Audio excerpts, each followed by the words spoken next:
I mean, much as I like the idea of, I don't know, locking King Charles in a toilet with a custard and an octopus.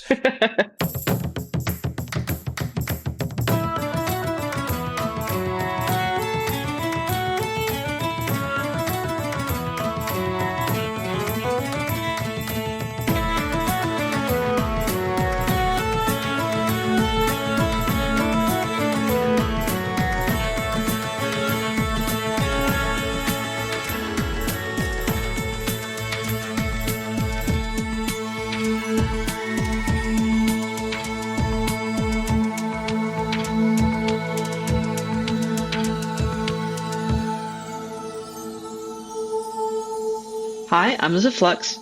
I'm Ben McKenzie. Welcome to Pratchett, the monthly Terry Pratchett Book Club podcast. Each month, we usually discuss one of Terry Pratchett's books or short stories with a special guest. This month, we're not doing that. We're playing the computer game rather unhelpfully named Discworld, and hopefully adding on some idle banter after that. And our guest is games journalist and editor at PC Gamer magazine, Jody Macgregor. Welcome, Jody. Hi, long-time listener, first-time caller. Thanks for having me. It's a pleasure to have you. Thanks for joining us. What a joy. You're a long-time listener, you said. So you've been listening to the podcast for a while? Yeah, I'm one of those people who rereads the books in a kind of random fashion, just like pick one off the shelf that I feel like reading, and then I'll listen to the episode related to that afterwards. So, you know, I reread Guards recently, and I was like, oh, I should listen to that episode. Oh, wow. That's like from our first year as well. Yeah. But that was a good episode, I remember. It was, yeah. Well done. With Amy. Now I want to listen to it again. That's the weird thing about doing something for this long is you forget it after a while. I can generally go back and listen to those early episodes and they surprise me. Do you feel that way, Liz? Yeah, I think it's kind of like clicking into an exam, like where, like, have you ever done that thing where you do an exam, you leave the room and you cannot remember like the 2 hours that have come beforehand? Like, I'm not comparing being on this podcast to an exam because it is very pleasant and nice, but I feel like you click into a different brain space. So when you listen back to it, you're like, oh, was that me? Did I say that? That actually sounded like okay. She's onto something with that comparison in that book there. But that's very cool. Yeah, I can identify with that. So you obviously been a Pratchett reader for a long time as well, Jody. How did you get into his work? I was one of those people who read The Lord of the Rings at the impressionable age of 14 and thought, well, this is the best thing ever written. I just want more of this. And then worked my way through every fantasy novel in the library. And because I was 14 or 15, I started in the young adult section, which is where they had Eric, which was the only one of his books they'd filed as young adult. So that was my first one. And then I went to the adult section and found Guards, and sort of worked my way backwards and forwards from there. That's interesting because Eric has some stuff in it that, I mean, it is an illustrated novel, but I don't know that I would say it's necessarily appropriate for children or more appropriate than other Discworld books. Well, the weird thing is this wasn't the illustrated edition. Okay. Well, I can kind of see that because without the images, it's quite a short book. So maybe that's why. Yeah, maybe. It was a very short read, and I did not understand everything that was going on, but fortunately, Guards following that was like a great introduction. Oh, good. Well, thank you so much for joining us today. And of course, we've invited you to talk about this game because this is your area of expertise. You're a games journalist. You work at a PC Gamer. Actually, you found something quite exciting that you shared with me from the archives of PC Gamer. Yeah, PC Gamer started as a magazine back in 1993 in the UK. And so the very first issue has like a cover feature interview with Terry Pratchett about the upcoming Discworld computer game, which is a lot of fun. Yeah, that was amazing. One of the things that really stood out to me is how much guff he gives Teeny Weeny Games for choosing the name Teeny Weeny Games. I'm like, dude, they're making the Discworld video game. Maybe you could be nicer to them. But I think he meant it in jest. I hope so. Well, they did change their name because it was Teeny Weeny Games in collaboration with Perfect 10, who made the Discworld game. And then they combined to be just Perfect Entertainment from then on. So they dropped the Teeny Weeny. And I don't think they dropped it because Pratchett savaged them in the press. But and it must have seemed less and less appropriate as they went from making handheld games to big CD-ROM computer games. then it becomes ironic. Yeah. So like it kind of works, I feel. If they're not teeny tiny games, but you're big, it's funny, sort of. I mean, yeah. You mean no. By that time. Maybe a little. It's interesting because we just did an episode about Paul Kidby's book, Designing Terry Pratchett's Discworld, in which he talked a little bit, like it's a really short section at the front of the book. I kind of wanted to hear more about his sort of history in art. But one of his first proper illustrator gigs was painting or doing paintings and other illustrations for the cover of, I'm pretty sure, PC Gamer magazine and a bunch of other future publishing magazines from the time, including one that came out about a year or two before Hogfather that was an image of the Grim Reaper dressed as Santa Claus. Just a coincidence. So, yeah, I don't know. I didn't see the cover of that issue, so I don't know if that was a Paul Kidby cover. That would be amazing. I feel like he would have mentioned it in the book if he painted a cover for the issue that Terry Pratchett was interviewed in. Yeah. Yeah, I think this was back when Josh Kirby was still doing the covers, because he did the box art for the computer game. But that interview is great because it's really in-depth on how much of a gamer Terry Pratchett was. Yeah. And we kind of knew that, but I think this was good because he was being asked at the time. He was talking about some of his favorite games from then, and I think he said he was really into Spear of Destiny. That's one of the Wolfenstein games, right? I did play it, but they all blur together in my brain a little bit. Yeah, he was a big first-person shooter guy. In a couple of interviews, he's mentioned playing Doom and basically every first-person shooter that was out in the 90s, in between playing stuff like Wing Commander and Oblivion and Thief and sort of more fantasy and sci-fi themed games. He also would just play any game where you shot Nazis. Yeah. Or demons. Interestingly, he didn't seem to be into adventure games. That seemed to be more Rihanna's thing, because he mentions like bringing games back from the States, and he brought back stuff like Monkey Island for her, he said. So I was like, okay, why are you making an adventure game? But I think we'll discuss why as we get into it. Yeah. Is there one that would make a good first-person shooter from the Discworld, do you think? Reaper Man. Oh, Reaper Man. Yeah, the wizard's point of view. The wizards think they're in a first-person shooter. That's true. And it is very much like Aliens, isn't it? So that would, I think you're onto something there. You could choose whether you're like Rid Cully or the Dean, or running around going, hut, hut, hut, blasting things with your staff. Oh, yeah. That's a little bit Hexen, isn't it? I think that's, or Heretic more so probably, but that's, okay. All right. Well, I think we'll revisit that. We'll revisit that question when we come to the question section. But for now, let's get into the thing we're here to discuss, which is the very first, well, not the very first Discworld video game. There was a couple before this, but the first sort of big one that made a splash, which is annoyingly just called Discworld, a decision that was Terry Pratchett's, we found out from that interview. We might have something to say about that later. But let's begin how we usually do, with a reading of the blurb. You'll find here wizards, dragons, heroes, and household hygiene specialists. There's danger here, but there's also custard around the place, because Discworld is a fantasy world with a low reality threshold. The real world keeps on breaking through, but Discworld changes it. So you'll find here things that you sort of recognize. Discworld has got photography, tiny imps paint the pictures, and movies, tiny imps paint really fast, and it is even getting its second generation of computers now that the old stone circles don't work fast enough. However, because it's a fantasy world, there are some things that it has to have, and one of them is a certain tendency to experience some trouble with dragons. Unfortunately, a dragon is now ravaging Ankh-Morpork, the world's leading city. Many people would consider this falls under the heading of civic improvement. But what Ankh-Morpork needs now is a hero. All it's got, however, is Rincewind the Wizard, whose only talent is that he is not, in fact, dead yet. He also has the luggage, the nastiest piece of travelware in the universe. With that at his side, there is probably no limit to the things he can fail to do. Oh, did I say he? I meant you. Beware of anyone who talks like this and carries a scythe, and remember that a loaded pun sometimes goes off. And have fun.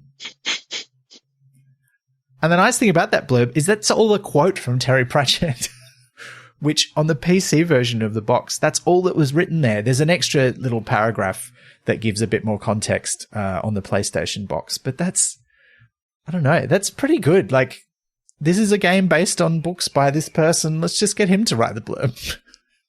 And it does make me psyched to play it, even though, and I'm going to say this up top, I didn't play it. I watched a playthrough, and I'm very relieved that I did, because in the time it took me to watch the playthrough, I think I'd have made it to the Arch-Chancellor's office, and that's about it. So maybe figured out how to open my my purse. I wouldn't have got the luggage to as storage by then. I wouldn't have figured that out. So very complicated game for me. Yeah, maybe we can set the scene a bit, because this is a graphic adventure game from the mid-90s, and this is like the height of the graphic adventure game boom. Right? We've seen 2 Monkey Island games by this stage. When they were making it in 1993, Day of the Tentacle had come out. So there were a lot of those big famous ones. Sierra was still around, but, LucasArts was kind of seen as the pinnacle of the art form. How would we describe a graphic adventure game, in case there are any listeners who don't know what we're talking about when we say that? I imagined it as a Venn diagram, because in one half of what adventure games are is that they were the real narrative games of the 90s. They were the games where you got to meet people and talk to them and explore locations and experience a story. And then the other half of the circle is that the story was gated by puzzles that were usually absolutely nuts. When we think of the kind of puzzles that you get in games today, it's suddenly there's a hacking minigame or whatever. These were the inventory puzzles of the 90s were real, use chicken with door, kind of very abstract ways of breaking up a story by separating the next chunk of it by forcing you to solve an illogic puzzle. Yeah. Just sort of a leap of the imagination that would be required to get you to the next bit of the story so that you wouldn't rush through it in 2 hours instead of 12. Yeah. And they went through a real evolution. This was the sweet spot for me. This was what really got me into computer games. I'd played them when I was younger, but for me, it was those mid-era sort of Sierra games, Space Quest was the one because I was a big sci-fi and fantasy nerd. But then also Monkey Island is still one of the most influential pieces of media on my life as a person, which is a comedy game about a wannabe pirate, and really kind of blew the doors off that as a whole genre for me. And I was like, this is incredible. But yeah, it does have this weird kind of internal logic that does sort of make sense. And one thing does kind of lead to the other. But I was reflecting on this when playing this game again for the first time in probably 30 years, right? There was a real curve in how they designed the puzzles. And I think they started off being a bit tricky, but there were kind of contextual clues to help you figure out what to do a little bit. And then they went, well, people like the challenge, so we'll make it a bit harder. Around the time between when this was being made in 93 and when it was released in 95, some of the big ones that came out had been moving towards a bit of a smoother experience, because we saw things like, I don't know if Full Throttle had come out by the time this came out, but it was around that time. And a couple of the other big LucasArts ones, like Grim Fandango, has some tricky puzzles in it, but it's a smoother experience for the player where the things you have to do are still a bit weird, but they kind of make sense. You've got a bit more direction. Whereas I don't know that we can say that about Discworld, can we?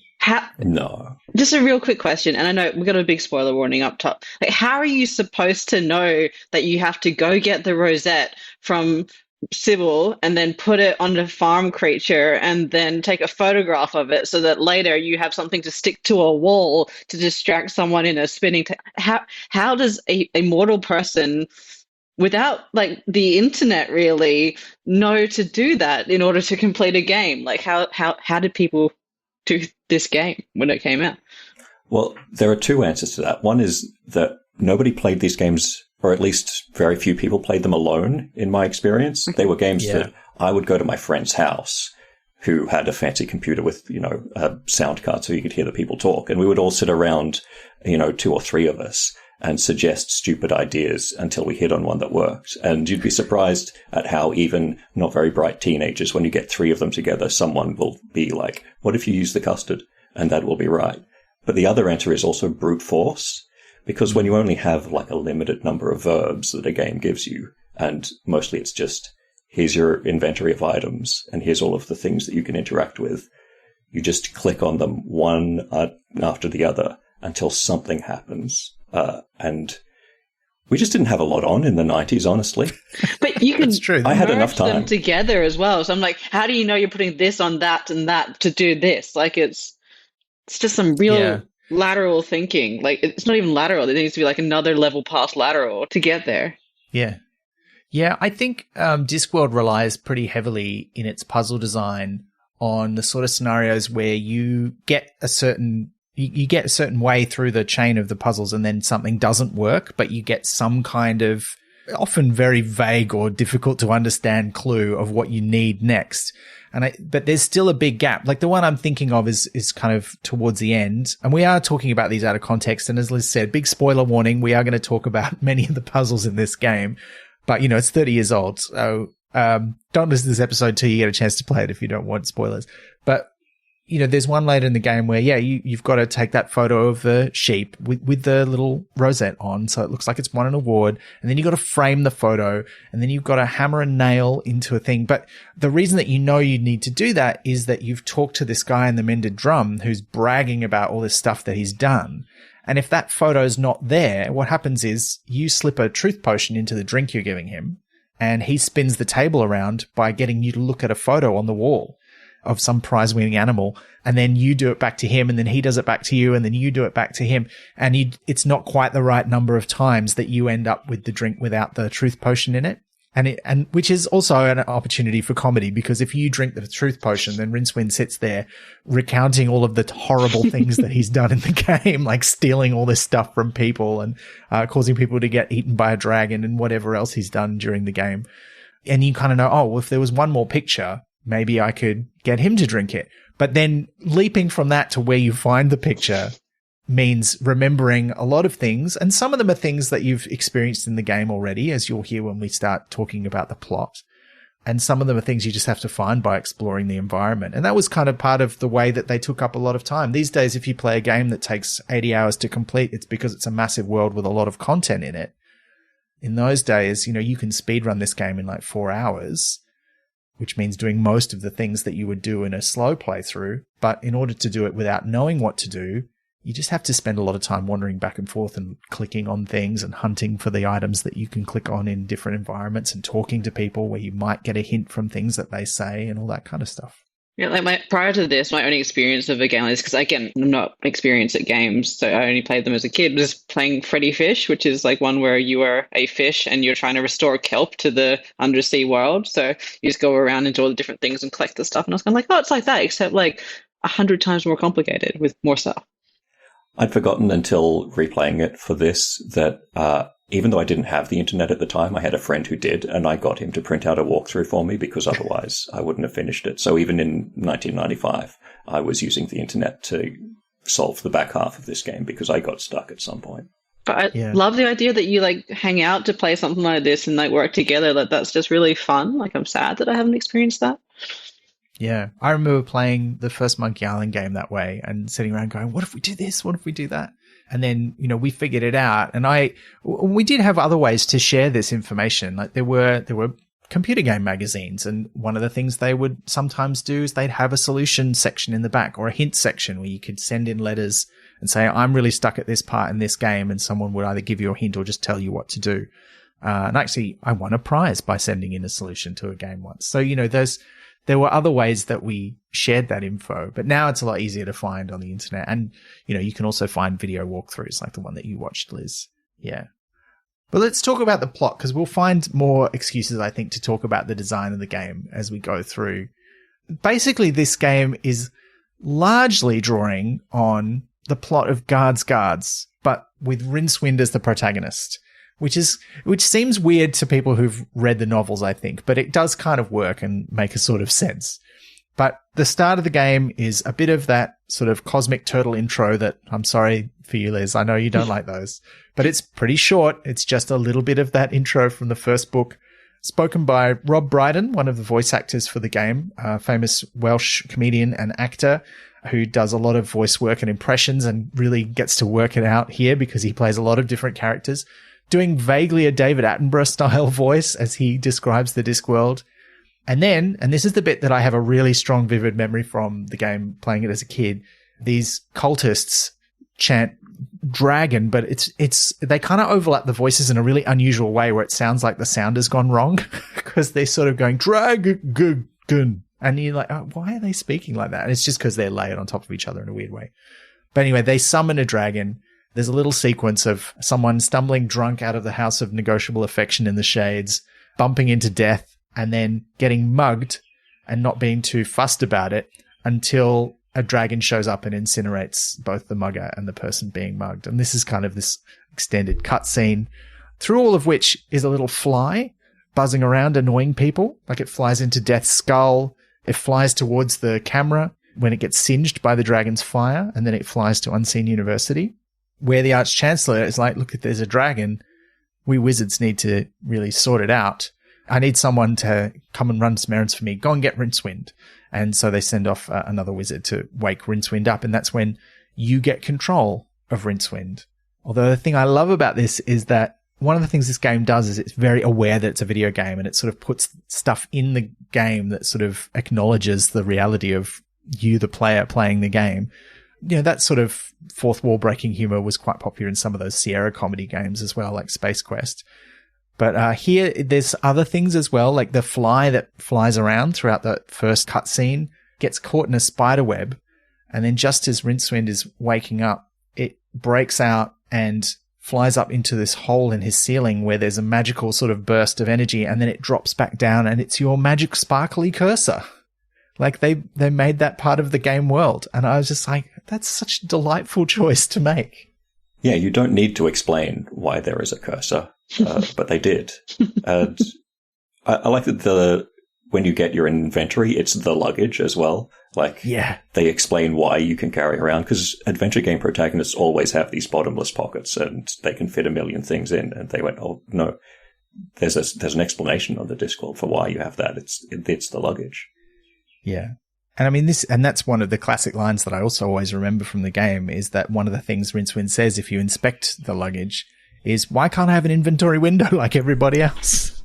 And there's a lot of lines of dialogue for Rincewind. So he's just voiced, the actor playing him just plays Rincewind, and that is Eric Idle of Monty Python fame, who does a great job. I don't know that he's the Rincewind from the books, but he's quite a fun character to play as.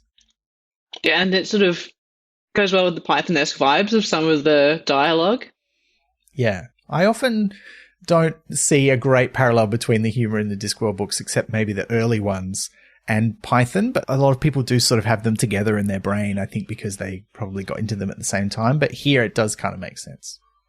Yeah, even the way when Act 1 begins and the curtains appear and then you hear the crowd in the background, and it's very like one of those Terry Gilliam animations from Monty Python. Yes. And there's a bit with the beggar on the street who is, earning money by chopping off his own limbs, which is right out of Terry Gilliam's Jabberwocky. There's a definite, the Monty Python-ness is very obvious. Yeah, I think they leaned into it because Eric Idle was in it. They knew who their audience was. And I think they kind of leaned into his fame when marketing the game in the US as well, because the PlayStation version and I think the US box mention his name on the back cover, where I don't think he's mentioned by name on the back of the original PC box. He's on the cover, I think. Well, voice acting was such a big deal at the time because it was so new. This was the cusp of the CD-ROM era. So Discworld came out on CD-ROM with full voices and music, but also on disc. And if you bought the floppy disk version, it took 15 discs and you didn't get the voice acting. Mm-hmm. Yeah, I think this was around the same time as Simon the Sorcerer as well, which is another comedy fantasy game, which similarly had full voice with a lot of famous comic actors from the UK. So the main character, Simon, being voiced by Chris Barry of Red Dwarf fame. So it was a real era. Yeah, we were starting to see voices. So it's not surprising in some ways that they really leveraged that. When who can we get who's famous? There was an interview last year with one of the main creators behind the game who said that they approached John Cleese, like that's who he wanted to play Rincewind. In fact, in that PC Gamer interview from 1993, they were like, yeah, we're trying to get some big names. Maybe John Cleese. I really want John Cleese to play Rincewind. And in that interview, he says, yeah, John Cleese told us to fuck off. So we didn't get him. And I think if I remember rightly, I think he said that when they told Eric Idle that John Cleese had told them to fuck off, that was the thing that made Eric Idle want to do it. And I'm like, that seems so accurate to the Python experience. But so they got these names. Eric Idle as Rincewind, and then the rest of the cast. Rob Brydon, Tony Robinson, of course, reads the abridged. From Time Team. From Fat Tulip's Garden. And Fat Tulip's Garden, which is a pro because there's a few frog jokes in this. But he does the audiobooks, the original Discworld audiobooks, the abridged ones. You got John Pertwee. That was a big deal for me as a kid. Oh my God, Doctor Who's in this. And Kate Robbins, who was famous in the UK. She'd been in Spitting Image for like nearly 10 years, which is the satirical puppet sketch show. And of course. Yeah. So doing lots of different voices. It was a pretty great cast. Yeah, Kate Robbins in Spitting Image did the same thing she did here, which was play every single woman. Yeah. So many to choose from. Yeah. Well, actually, she doesn't play every single woman, though, because like at least a couple of them are played by John Pertwee. That's a good point.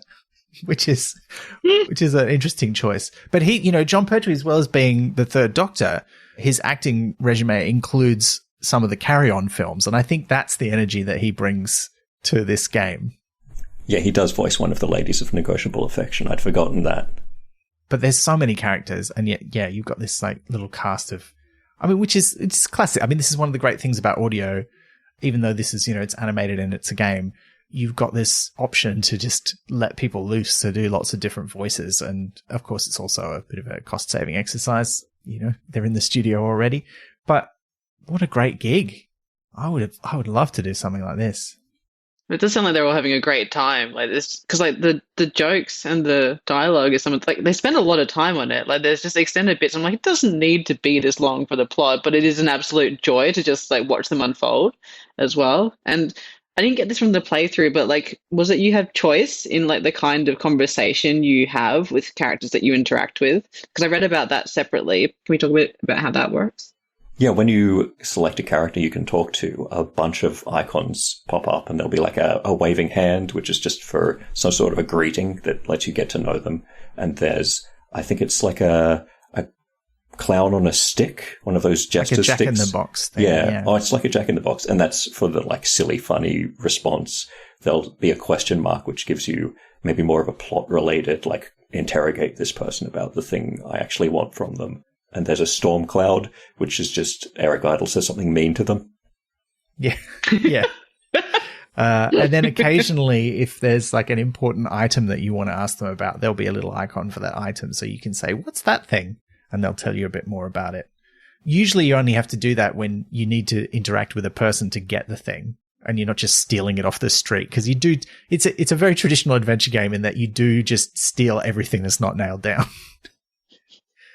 Is the mean one the one that he uses when he's talking to the guards to like insult their wives to get them to beat each other up and go in, or is that question mark? I think any response actually leads to that. No matter what you do to the guards in the first scene, they will get into a fight. And then later on, you have like a specific item you have to use. But the first time, I think anything you say to them starts a fight. Yeah, and then they're a little wiser, so you have to be a bit more provocative. The humor in the game is quite interesting because it is a mix of very Pratchett-y stuff, but the energy, and I think we talked about this with some of the board games too, the energy of it, the mood and the tone of the game is very much those earlier Ankh-Morpork set books. Like it feels like Guards mashed up with The Colour of Magic and The Light Fantastic and Sorcery, like those early ones where things are a bit more chaotic and a bit less nailed down as to who the characters are, and there's a lot more parody than in later books.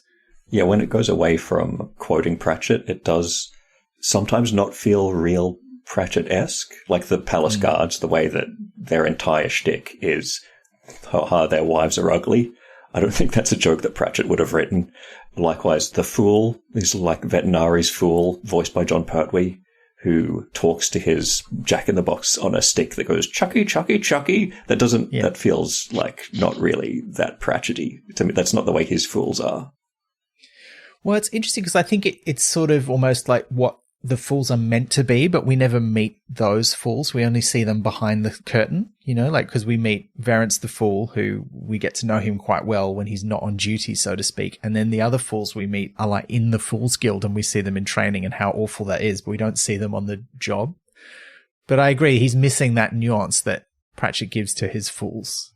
And likewise, the librarian just swoops down from wherever they are in the city to hit anyone who says the word monkey. He's not mad at people calling him a monkey. He's just mad that the word monkey exists. And I feel like that is a misreading of the character somewhat. I mean, they put him in clothes as well, so that's just wrong. Yeah, he's wearing like sort of a loose green robe, which I actually do think he is described that way in one of the early books, but it's certainly not how he's described in most of them. Yeah. But look, let's kick into the plot a little bit more. So Rincewind wakes up, he looks out the window and he can see this, it's just labeled as shape in the game. So if you click on it to look at it, he describes it as a shape that's, brimming with shapeness. And then he turns around and says, must be a plot element, otherwise they'd give it a better label, which is one of the early signs that, okay, this game is not taking itself very seriously. But then he goes to the Arch-Chancellor, and the Arch-Chancellor, who is never named and is a little bit Ridcully-like, but not very. It's kind of Ridcully-ish, but with a lot of the distinguishing features filed off. He's just sort of a bit pompous and in charge and does say things like, good work, that man. But anyway, he gives Rincewind a job, which is to find a particular book, Featherwinkle's Concise Compendium of Dragon's Lairs, which means he needs to go to the library. So he meets the librarian. And this is where there's this interesting kind of blend where it needs to be approachable to someone who's never read any of the Discworld books while still being very much mired in what is the Discworld, because a lot of the people playing it are going to be big fans. So Rincewind goes to the library and is surprised to find that the librarian is an orangutan, even though he's been at the university for a long time. Also, they have this bit where when things like that happen and you need a bit of lore, a little window pops up and you've got what looks like Two-Flower poking at a blackboard, like a chalk drawing, and explaining things to you, kind of in the manner of a footnote, which I'd forgotten entirely was in this game, and I thought that was quite delightful. Yeah, it's like Margot Robbie in the bath explaining like The Big Short to you. Yes. Yeah. It took me a while to realize he was supposed to be Two-Flower, because it's Rob Brydon doing a David Attenborough impersonation, but then he's also got a camera and a Hawaiian shirt and is dressed like a tourist. And glasses. And glasses, yeah. So it's obviously meant to be Two-Flower. Yeah, but different accent. He's also bald, thankfully. Which yes. Well, that's the other thing, right? There's none of that. But he's also bald, which I don't remember being. Is he? Yeah, I think so. And he's not wearing a hat. I think Two-Flower in the book is always wearing a hat, so you don't. Maybe he is bald, and I think maybe I vaguely remember that it was mentioned somewhere that he wears a wig or something. But anyway, yeah, he's bald. Maybe he's just going to a Pitbull concert. He's a big Pitbull fan. Amazing. Yeah. But you get the book. That's a lot of these games are like this. They give you a very simple, very straightforward, get this one thing quest to start with. And the librarian's pretty straightforward. All you need to do is bribe him with a banana, because he won't give you a book without a library card and you don't have one. But if you go and find a banana elsewhere in the university, you can give it to him and he gives you the book, which kicks off the main quest of the first act, which is that the book contains a method to make a thing called Reclamento's Never-Failing Dragon's Lair Revealer, for which you need 5 different ingredients, which is then your task is to traipse around Ankh-Morpork back and forth all over the joint, figuring out how you're going to find these things. And they're described to you in sort of vague terms. So you also, it is a bit of a lateral thinking puzzle, as well as like a logic puzzle where you figure out, how do I get that thing? Like, what items do I combine? You also have to guess in most of these puzzles, actually, what even is the thing that I need? Like, what matches this vague description? Yeah, I got Pan, and I was like, I'm the genius of the universe, and then everything else, I was kind of like, I'm glad that I'm literally not playing this. I can just watch the person go correctly gather the things. It's also a very open game. Right from the start in Act 1, once you can get out of the university, you can go to most of the locations in Ankh-Morpork. There are a few little bits of the game not revealed to you straight away, or that are behind a puzzle that you then have to unlock. But it's pretty open. You can wander around the city and go to all these different locations and find things and talk to people who may not be related to any of the puzzles you are currently trying to solve. I'm pretty sure I picked up things during that first act that I didn't use until right near the end of the game. Can you store as much stuff as you want in the luggage, or do you have to like... Yeah, but Rincewind can only carry his pouch, his purse of money, and one other item in his pocket. So sometimes there'll be a puzzle where you're separated from the luggage, like when you go up onto the rooftops. And so you only have whatever you've brought with you. So I definitely got up onto the rooftop, tried to use the mirror to catch the dragon's attention so that I could get the dragon to breathe fire on the mirror so that I could get the dragon fire, but then realized I'd climbed all that way without bringing the mirror. It was still downstairs in the luggage and I had to go all the way down and do it again. I'd forgotten that.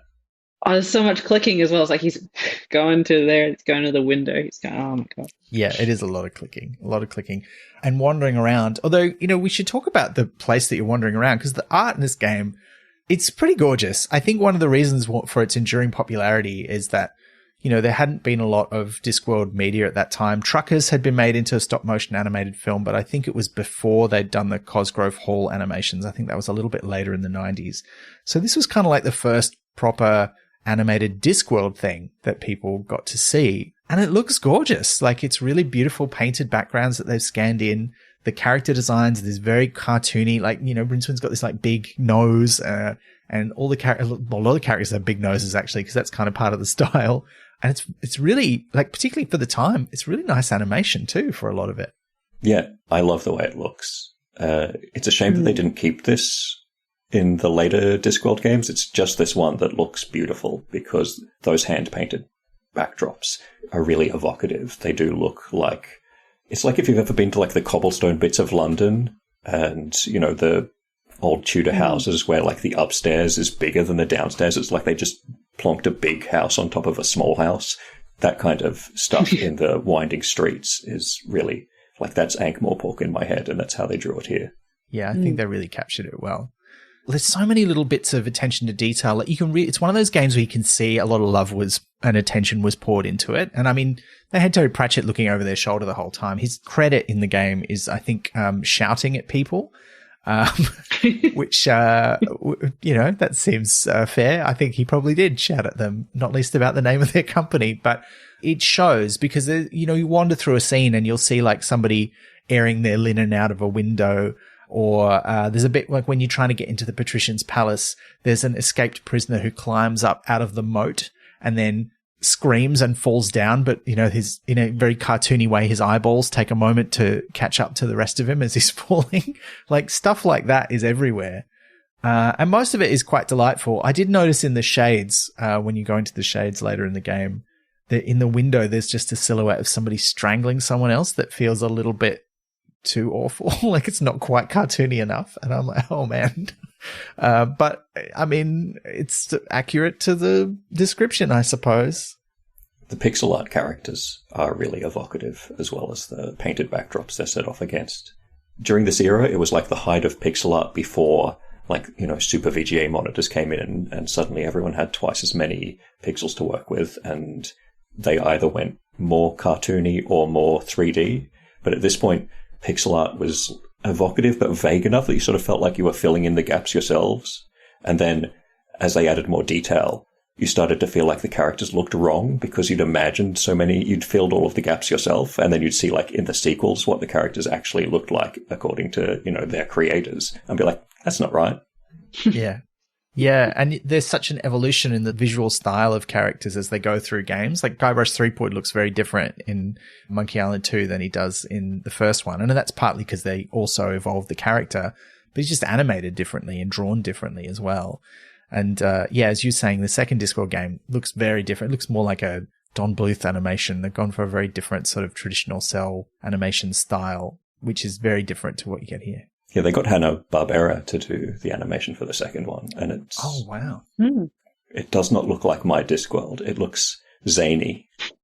Yeah, it does have... Yeah, that's exactly the word for the second game. And I don't want to talk too much about the other games because we hopefully will get a chance to talk about them on another episode. But I think there's a reason this is the one everybody remembers. I think it probably sold the most and probably reached the most people, but there's also just something really about it that feels special. Not least how difficult everything is to do in the game. So that's not just a me not being experienced at games thing. It is actually properly difficult. Oh yeah, this is famously one of the most difficult ones. Yeah. Yeah. Okay, because I'm like, oh yeah, I guess maybe if you play enough games, you know that you have to throw an octopus down a toilet. That's just okay. No. No, that drove me to the walkthrough. Yeah. Yeah. I think Monkey Island 2 is like it's not as difficult as this, and not all the parts of it are as difficult, but there are parts of Monkey Island 2 that are a similar level of difficulty to most of Discworld, I think, which is kind of the sort of state of the art. And that would have been, I think that came out in 92 or 93, so that would have been around the time they were making this. So that feels about right. But yeah, no, famously tricky, Liz. Yeah. Okay. Makes me feel better. Yeah. But that's part of the fun. Part of the fun of the game. Yeah. I think the other thing to say about the animation before we move on to the more of the plot is just that I was really surprised. Again, I haven't played it for 30 years, so this was a big reminder to me. There's so many unique little animations for specific things. Like there are some that get reused, like Rincewind gets hit. I mean, Rincewind needs to see a doctor. He gets hit on the head so many times in this game. He's got permanent brain injury, I think, from all the times that the librarian clocks him and other people bash him in the face. But there's also things like there's a custom animation when the fool squirts him in the face with water from his flower. There's a custom animation for getting rained on.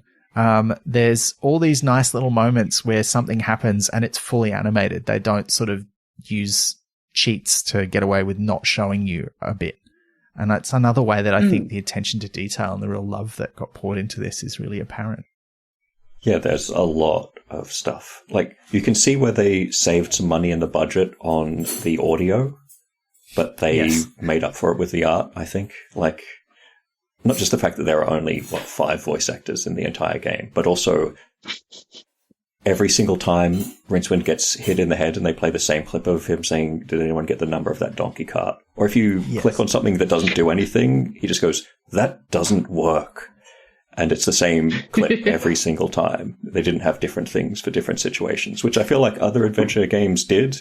Like, that was how you knew you were on the wrong track, because that character would say something like, "Oh, maybe if I try something larger," or, "I need a specific kind of item for this situation." But no, it's just Eric Idle saying, "That doesn't work," until you want to slap him. Yeah, I think that's a big part of it is the feedback you get in the game doesn't come from your character having ideas. Like, it's only from poking around the world. And occasionally you get hints. And there are some puzzles where you get more hints than others, which we'll get to as we go through the plot. But I think that, that's one of the things that felt missing to me, is that a lot of those things got reused a lot. And the audio quality is really variable as well. Like, I don't want to be mean about this and look at it from our modern lens, but there's a bit of inconsistency. Most of it's fine, but some of it, the levels are off. Like, there's just every now and then there's a line of dialogue which feels much quieter than all the others, where I wonder, was there a background noise and they had to make it quiet so you couldn't hear the background noise? And then sometimes there's one that's a bit louder, or, it cuts off just a little bit before the final syllable is finished. So I don't know what was going on there, or if there was some compression issues or something. Because the performances are great, just sometimes the actual audio quality is not top-notch. I think at some point they ran out of budget for getting Eric Idle into a recording booth in LA, because occasionally, like, Rob Brydon, I assume, does a very bad Eric Idle impersonation to fill, like, one line of dialogue. Yeah. He definitely does a few lines. Not many, it should be said. The vast majority of Rincewind is Eric Idle, but yes, there are a few Rob Brydon version lines in there. But look, to get back to the plot, the game is divided into 3 acts with a bit of a sort of an epilogue as well. But in this first one, your big quest is find the 5 things you need to make this dragon detector. So you traipse yourself across Ankh-Morpork, hassling people and stealing things until you finally get yourself the things that you need. So you need a magic staff, which you steal from Windle Poons. You need a spiral of, what is the phrase for it? A spiral of never failing induction. That's right. Which seems like, it looks like a spring in the illustration in the book that you can look at that gives you a bit more of a visual hint. But that ends up being a metal hair roller, which you take from a character who is not named at the time that you go into the hairdressers, but we'll come back to her. You need a miniature creature of excitable chitters, is the way it's described. Which is an imp that you find in a camera that belongs to an alchemist who's inventing moving pictures. So while most of this game is taken from Guards in terms of the plot, or at least inspired by, because it's very loosely taken, There's a lot of elements from moving pictures, like this undercurrent of an alchemist inventing moving pictures in the background. You keep coming back to him over the course of the game and seeing how that plot is kind of going elsewhere off screen. And there's also a little bit of some of the early books, which we'll see in the later acts. But anyway, so you get the imp. You get the frying pan that you identified, Liz. That's a container made of the strongest ferrous metal.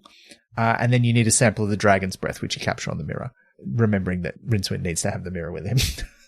I did like that characters that you meet here and stuff they teach you like is relevant for later on. And again, like as someone who's not experienced in games, it's kind of like, oh, it's delightful that this conversation, like lots of them, I'm sure don't pay off with that. You meet the hairdresser and then he's relevant later, and you go into the office which later becomes an audition place. It's good. Yeah. Sure do like things that happen in games normally as though they're a novelty. No, there is something novel about how often you come back to places and find they've changed. The old men in Ankh-Morpork Square are one of my favorites. Old-timers. Yeah, the old-timers, the old heroes. I really enjoyed coming back to them and finding that one of them had dropped dead and the others were very blasé about it. They're like, no, he's just got malaria. He's fine. He's fine, yeah. He wants to see how many people are going to show up. It's fine. Yeah. It was really interesting to me. There are quite a few things like the old timers in the game that feel like something from Discworld, but they're not the thing. Like that feels like this game's equivalent of Cohen the Barbarian and the Silver Horde, but they're not in the game. It's just these sort of generic old dudes who talk about being heroes, but don't look or act like heroes. Oh yeah, and there was a troll who was saying follow Ron stuff. I'm like, what are you doing? Yeah, there's quite a lot of trolls and they all kind of look the same, but they do have a cool look to them. But yeah, you're right. Like there's a psychiatrist's office, which was something else in that PC Gamer interview, you know, where it was talking about Pratchett sticking his oar in and saying that's not very Discworldy. You can't have a psychiatrist, but they could be a retrophrenologist. But they also call them a psychiatrist, which is a word that gets used in the books. So, you know, there's stuff like that that's in there. You're like, that was like a little joke in a paragraph somewhere, but here's a whole character and there's a whole parody of that modern day thing. You also meet Red Sorghum in the square, who feels like she could have just been, is it Helena, the henna-haired harridan from The Light Fantastic? Like, yeah. They've made a new character to parody Red Sonja when there is already a Red Sonja parody in the Discworld books. Yeah, that was slightly weird. I think it was because they wanted to make all those Amazon jokes, and she's kind of not quite that. But again, it's also not clear. I mean, you could have made those jokes anyway and made it a slightly different version of the same character. So there was some stuff in there that's a bit like weird. Street starfish. See that? Yeah, and there's some fun stuff. That was very Pratchett-y. Mm-hmm. Yeah. Yeah, I'm not a street urchin. I'm a pointy undersea creature. Oh, a street starfish, right? Yeah. Weird stuff like that. And actually, that one of the things I also like about this is that they're quite economical with the interface. So a lot of the time you just click on things. You don't have to like choose an option from a menu, except when you're talking to people. But one of the things that they do is that in Rincewind's personal inventory, sometimes you learn skills, and then that just becomes like an item in your inventory that you can use. And in fact, two of them, possibly all of them, I can't remember now, you learn from the street starfish. So you learn how to pickpocket and you learn how to do a secret handshake, and that just becomes a little icon like it's an item in your inventory. And open the doors at the university initially, is that? Oh, well, that one you just... The hand wave. Is that different? It's one time. Yeah, you just do it, and then Rincewind can't do it, so he just kicks the door so that it comes open. It's pretty good. Well, look, you collect all these things by solving an inordinate number of puzzles, and then you bring them all to the Arch-Chancellor, who says, great, I'm going to make this dragon detector. We'll get a heroic wizard to go and use it to find the dragon, and we'll deal with it, and we'll get all its gold. We'll get glory. And then Rincewind has all these dreams of avarice. Again, Rincewind's motivations are very weird in this game. He's not very much like the character in the books. He's just motivated by anything that seems to motivate a generic fantasy hero. But he's like, oh, but I want to be rich. He's initially motivated by the Arch-Chancellor's told him, and he's maybe not going to have as big a cut to his grant next year. So I'm like, why are you doing this, buddy? Yeah, but now he wants to be rich. He's got these ideas that, I'm going to be fabulously wealthy. And so he tricks the Arch-Chancellor, steals the dragon detector, and finds the dragon's lair.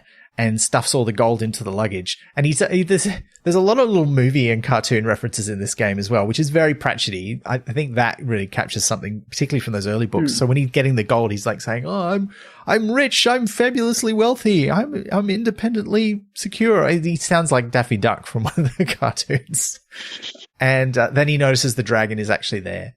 And the dragon's like, "Excuse me." And then the dragon tells him that, "I don't want to be here. I've been snatched from my home dimension. I've been summoned by these guys who are controlling me and making me kill people. But you could break the spell if you find the golden trinkets they used to do their ritual and bring them to me." So this takes you into Act 2, and now you have a new quest. This is, I think, is where the motivation seems a bit weird, because Rincewind just takes this quest on as his own rather than running back to the Arch-Chancellor and going, "I found the dragon, but we need some serious hero business now." He just gets on with it. He's got to find who the members of the secret cult are. They've got a slightly different name in the game than they do in the books. They're called like the Secret Brethren of the Ebon Sword or something, I think, rather than the Ebon Knight. But anyway, he's got to find who they are and steal their gold items. So this is the bigger Act 2 quest. He parts with his treasure very unbotheredly as well. Yeah, that creepy guy in the library. What's going on with that?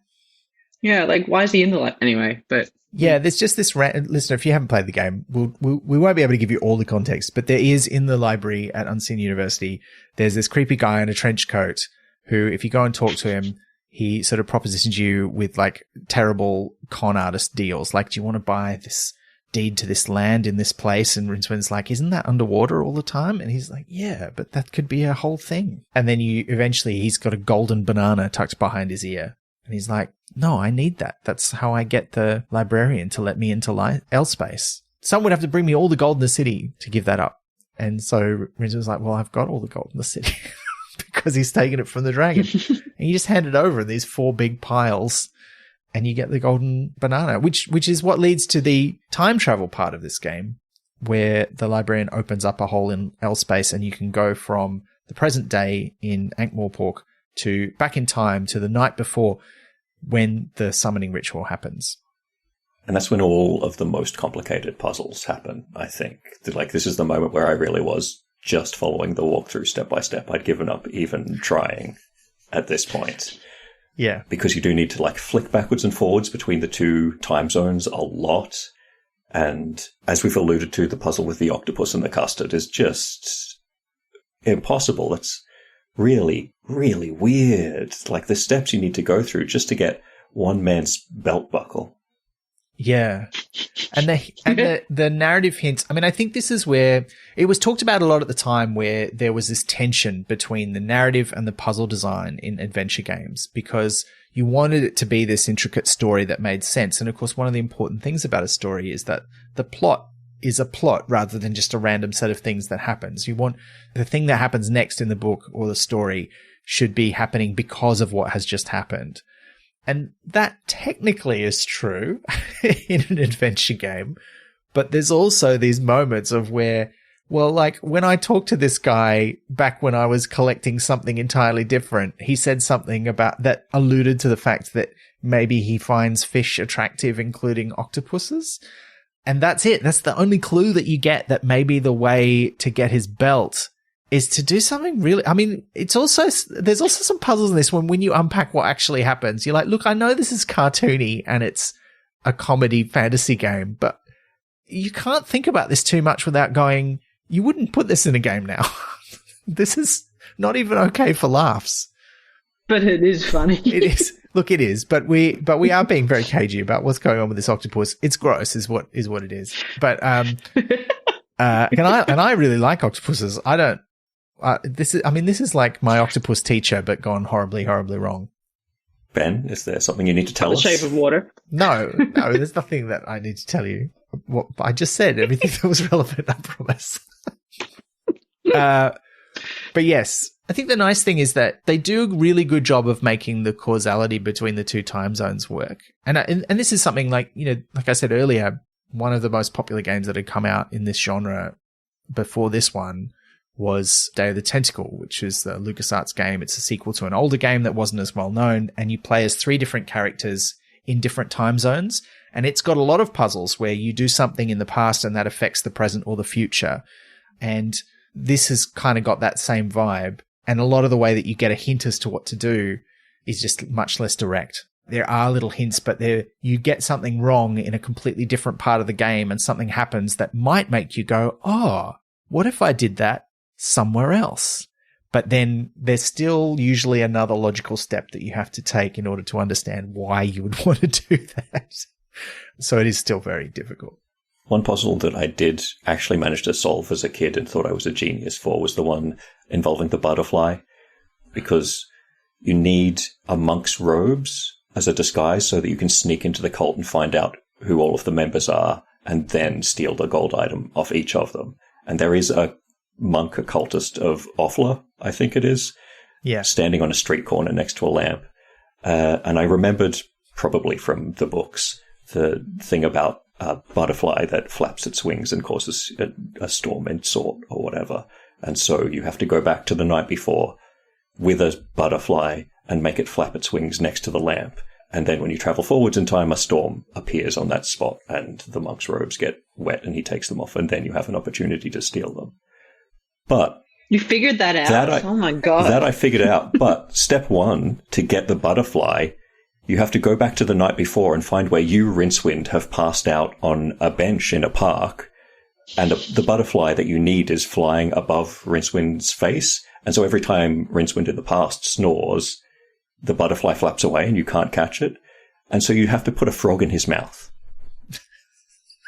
Yeah, okay. But the reason that makes sense is that earlier in the game, you get zapped in the stomach while you're trying to cast spells to open the door of Unseen University, and you cough up a frog.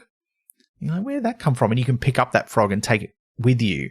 And then also, when you get a drink in the Mended Drum, it's a reannual wine, and so you get the hangover the night before, which is a thing from the books. And then Rincewind's like, oh yeah, I don't remember where I was last night, actually, even though he wakes up in his bed. So it does all kind of make a kind of sense. And I think that's one of the puzzles that I really enjoyed because it kind of did make sense.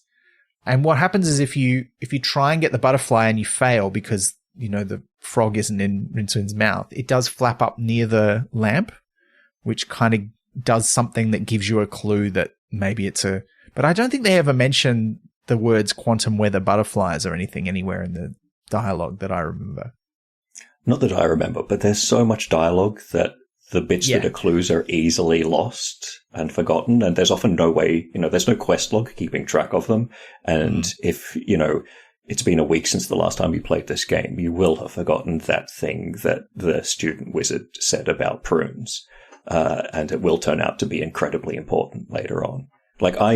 When Rincewind coughs up the frogs, I thought that was because the spell had gone wrong, and it was a magical thing. I didn't think last night Rincewind swallowed a frog.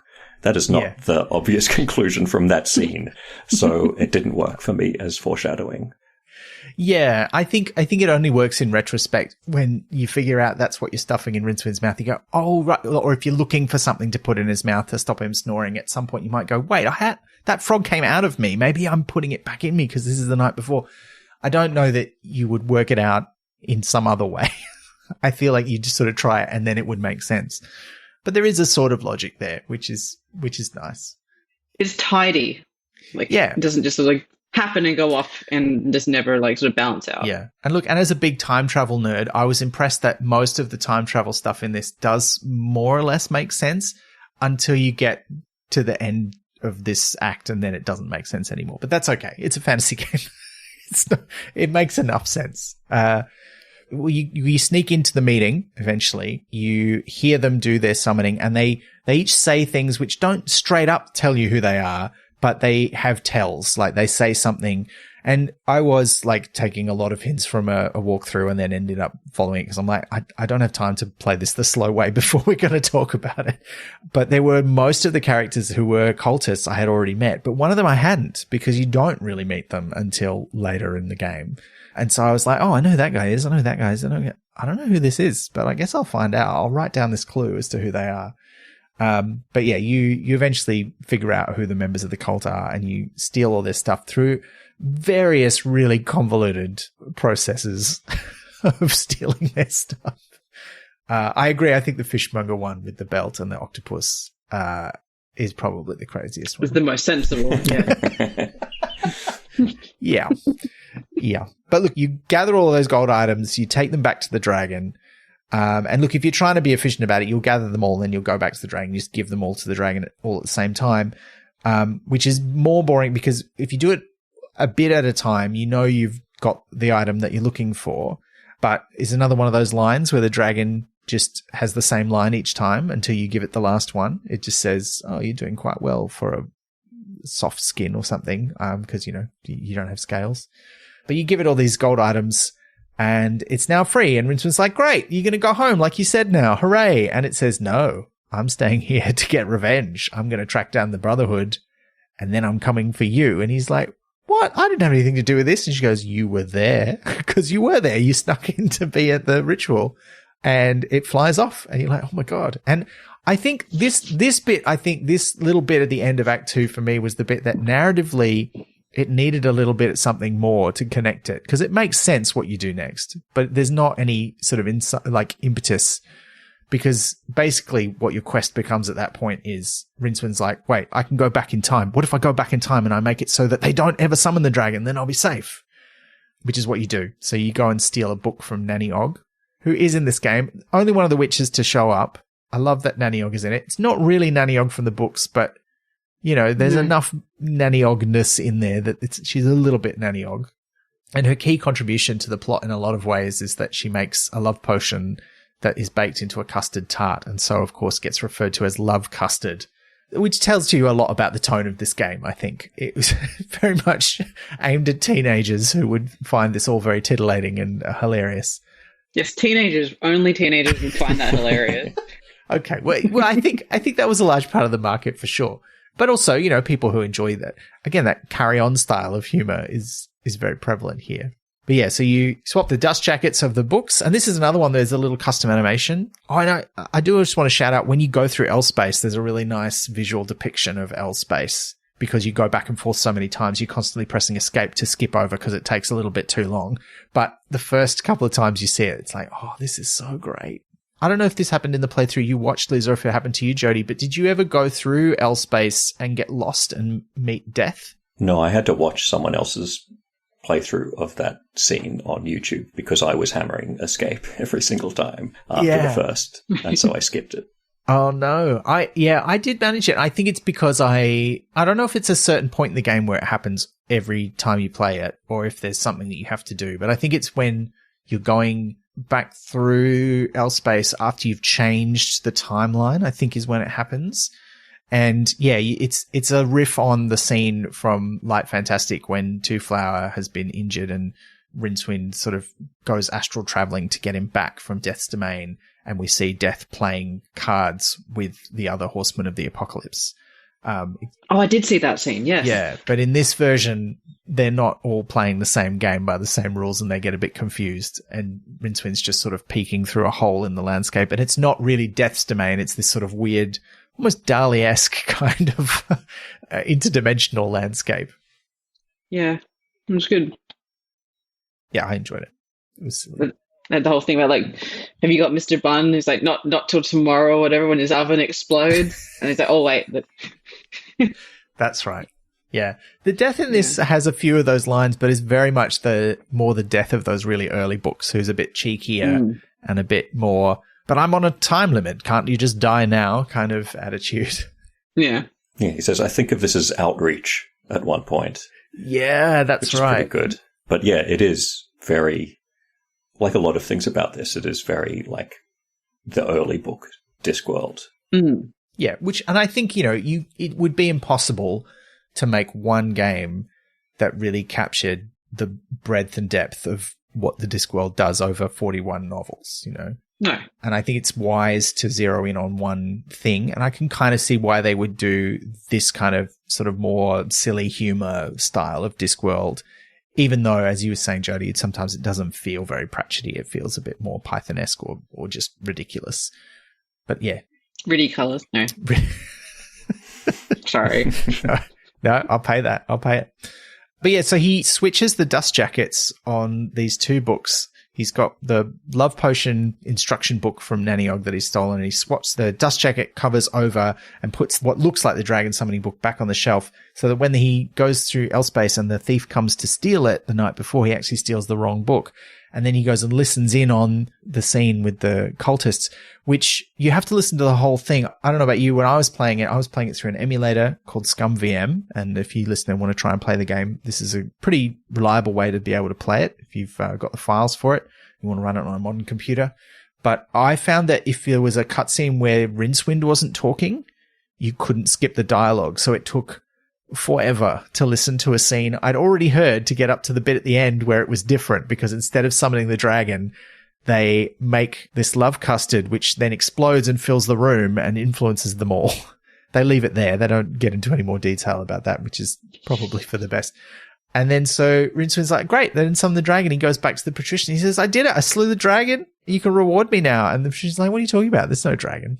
Nobody believes in dragons. They're only real if you believe in them. No one believes in them. Rince's like, but I slew one. And he really argues that, no, there was a dragon and people do believe in them and I slew it, until either his belief or the belief of the people listening in is strong enough that the dragon reappears. And this is the bit where it doesn't quite make sense from a kind of time travel perspective. Like, what actually just happened there? Did the dragon get resummoned? Does it remember what happened? It seems to. Who knows? Who cares? The joke is Rincewind screws it up for himself, and the dragon comes back and smashes into the Patrician's palace. So now there's a new problem, and this is Act 3. Without any real prompting, Rincewind's just like, well, I've got to slay the dragon properly now.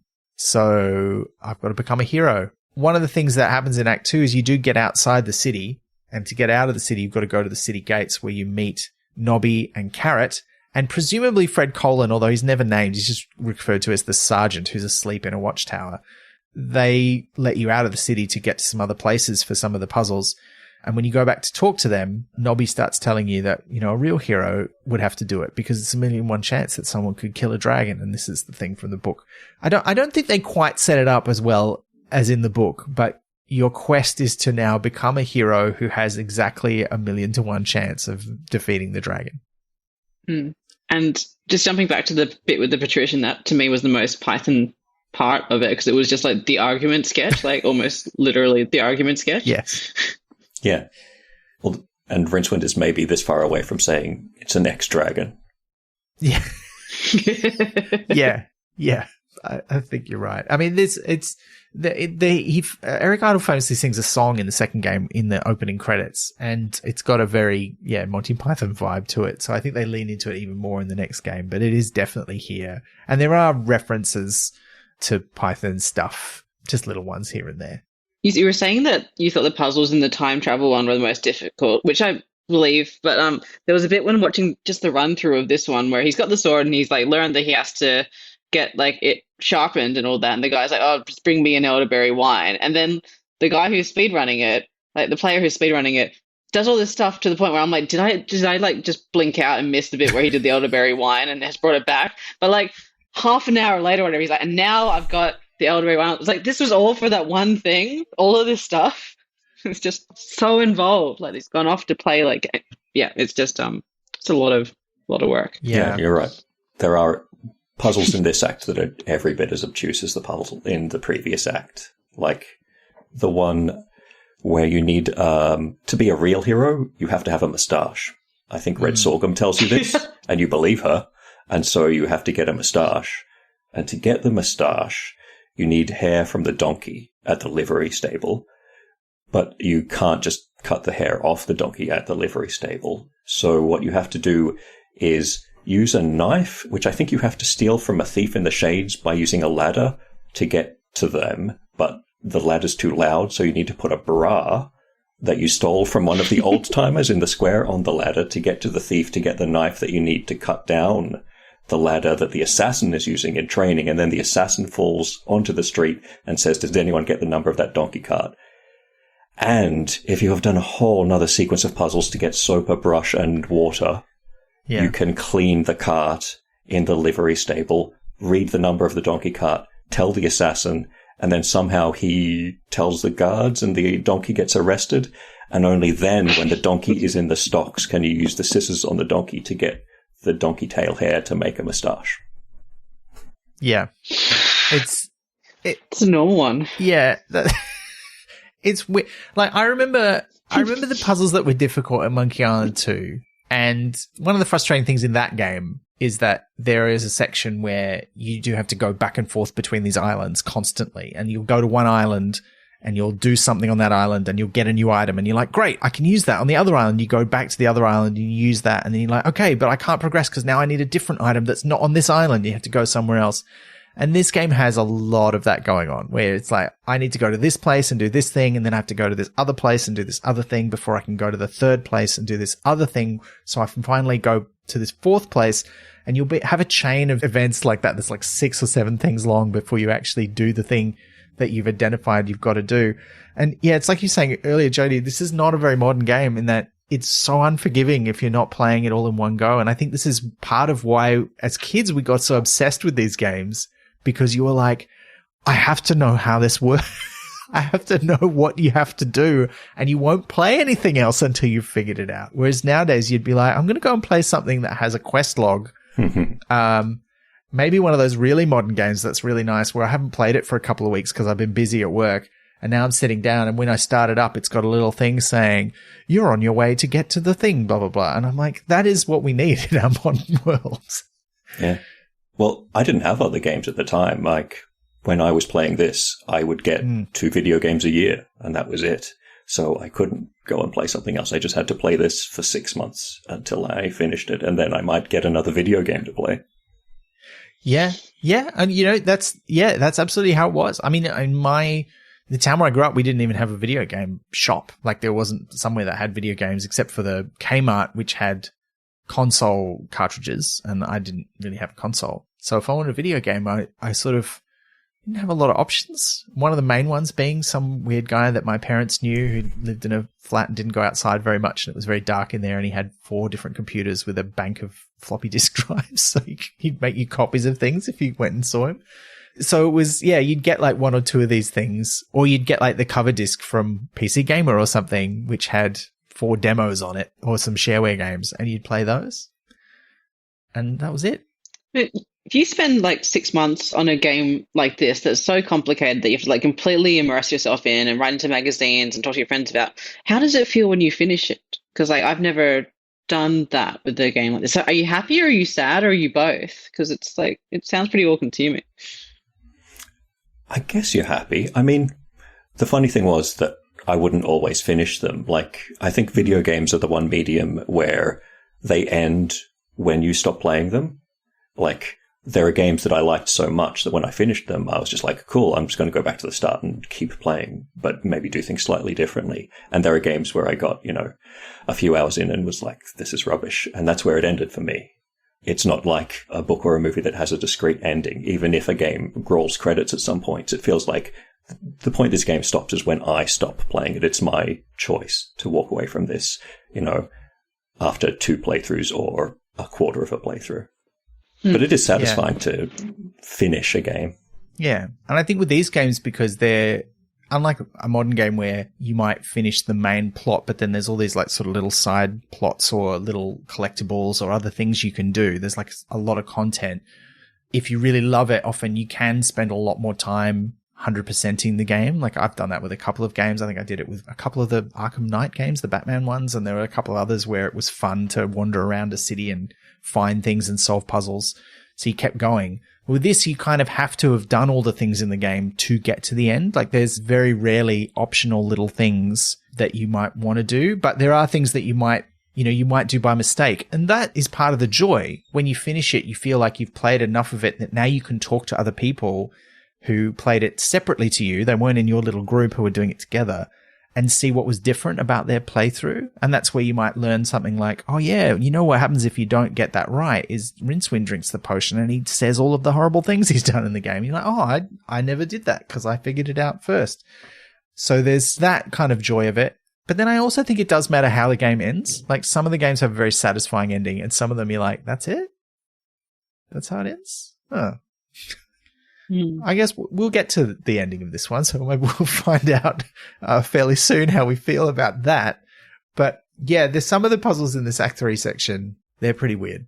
The donkey one was crazy. The magic talisman one was kind of fun, although it's probably the most involved one because you have to do a lot of weird stuff that's not directly involved with it. That's where you actually do that truth potion one because you have to give the truth potion to the bragging hero who says he's the greatest thief the disc has ever known, because one of the things he says after smooching Nanny Og. Oh yeah, you have to smooch Nanny Og in order to get, and Rincewind has to eat the love custard in order to give her a proper smooch. I'm like, you should be so lucky, buddy, to kiss Nanny Og. Yeah, come on. But anyway, yeah, he mentions one of the things he did is he stole something from the Temple of Offla. He's like one of the only people to survive it, but of course he's lying. But he does know where it is, and he'll only tell you that if you get him the truth potion, and then you go there. And there's a whole Indiana Jones kind of thing. That is fun, but it takes a long time. Yeah, and the whole parrot thing as well. I'm feeling so sad for this guy who's like crying into his milk over his lost parrot, and it's just Oh yeah. And it's just so that he can point you in the direction of a tattoo shop, so he can point you to the guy you've already met, so that you can go up on top of a building and bungee down and steal some like chewing gum wrappers. It's amazing. I was just kind of like, this is. Not in a million years could I figure out the sequence of events. Yeah. It's crazy. I don't know about you, Jody, looking through the walkthrough when I was playing through it, there were some where it's like, oh yeah, there's like 15 steps in this one. Okay, whatever. And then you get to the Act 3 ones, and some of them are like, there's 40 things I have to do to find this one of 6 items that I need to become a true hero with 1,000,000 to 1 chance to finish off this dragon. This is going to take forever. Yeah, because we're going to get to the end of the plot in a second. I think it's good to just talk quickly about some of the other places you go to. So you go to a lot of great places in Ankh-Morpork. A lot of them very familiar to readers from the books. So you go to the Patrician's Palace. There's a town square where you meet Dibbler, the Mended Drum. It's the gods? Yes. Alchemist Alley. The Alchemist Alley, yes. You meet Silverfish, the alchemist. Sybil Rankin's house. Yes, and you get to meet the little dragons, who of course become part of the plot. There's all these great little places that you go to in Ankh-Morpork, along with some just random places they invented for the plot. And then you do also go outside Ankh-Morpork and go to a couple of generic kind of places. There's a dark wood, which is where Nanny's cottage is. Don't know why that is, but it is on the other side of some mountains, so at least there's sort of a nod to it being somewhere near the ram tops. There's a nice wood, which has just got a wishing well in it, which is just part of, I think it's only part of one puzzle, isn't it? I don't think you go there more than once for anything, do you? It's where you get the bucket of water for cleaning the donkey cart, but it's also where you go to find the barber as well, right? Oh, that's right. Yeah, because there's like one of the puzzles you have to bring these lost lovers together, but then it doesn't. Yeah, there's a whole thing. We can't go into detail about everything. There's too many things. But you also do get to one of the fun locations, apart from the Temple of Offla, which is, in these mountains, is the edge of the world. And it's very silly because a lot of the stuff in this game feels very familiar, like if you've played any of those early LucasArts games. But one of the fun things is the way that the sprites, the little animated characters, scale down to show they're going off into the distance. And when you get outside Ankh-Morpork, the little dot that represents Rincewind is, of course, very small and always followed by another little dot, which is the luggage. And you can go to the edge of the world by clicking on this right part of the map, and he just sort of goes out into the ocean and swims between some islands and then ends up right near the circumfence. And there's a couple of times you have to go there to get things, which is just fun, just weird but fun. The Colour of Magic would have been a lot shorter if Terry Pratchett just clicked on the edge of the map. Rincewind and the luggage got there like that. Yeah, imagine if Rincewind could swim. He would have had a lot better time. There's a lot that you can travel like from one side to the other like in an instant, but if you want to walk like from the top of the university down, you'll be having a time. Yeah, the path that Rincewind takes through the city is quite unusual sometimes, but I did appreciate that for some of the locations that were quite long, where you had to sort of navigate from one end to the other, like there's one just called the street, you can enter from either end.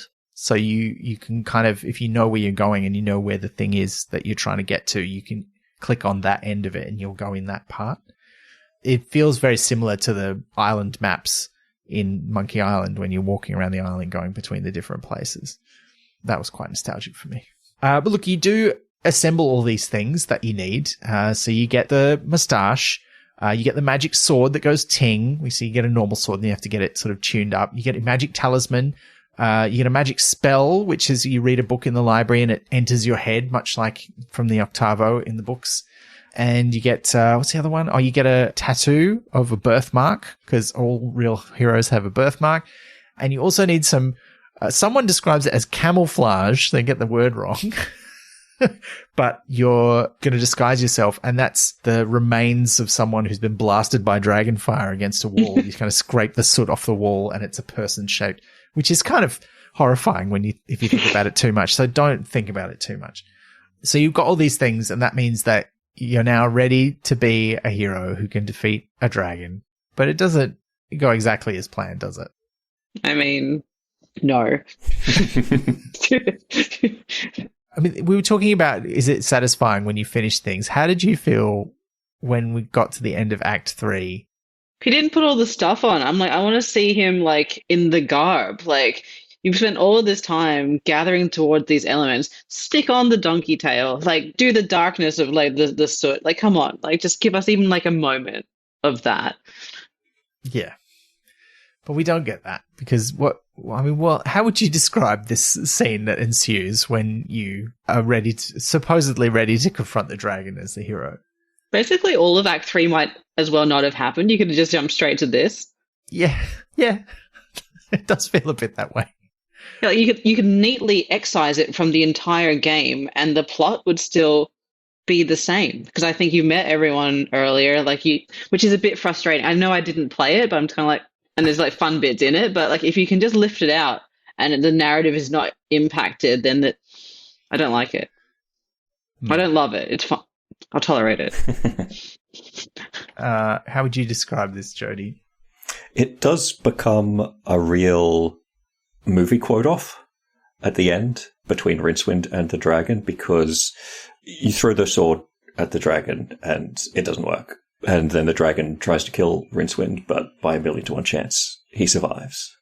And so then there's a very short sort of an epilogue act after that, where Act 4 is just like the real ending of the game. And yeah, like you said, Liz, you could have just skipped to this bit and ignored everything that you did in Act 3. You really didn't need that moustache. No. But he worked so hard for it, and he doesn't even wear it. Yeah. And I mean, this is where, they are taking from the plot of Guards, but they're kind of doing it in a weird way, because you have what Rincewind's doing feels more like the false hero who, is brought out to defeat the dragon. Whereas what he's doing in that sort of 1,000,000 to 1 chance sort of arena is more like what the guards are doing in order to shoot it with their arrow. And then, in the book that doesn't do the trick either, but it's kind of a parallel plot, like it's going on at the same time as other things in the book. Whereas here, it's you're the player. It's the only thing you're doing. Like you don't have an option. And I wonder if there was ever a discussion in the game design whether they went, yeah, it'll be funny because they do all this thing and then it doesn't work. And you're like, or will it feel like a massive letdown? And couldn't you have structured the entire third act around building up to this actual ending that you've got in, and they do call it Act 4, but I would describe it more as an epilogue or the last bit of Act 3. It's not really a separate act, but I guess that by making it a separate act, it feels like you've achieved something by getting from Act 3 into the final part of the game.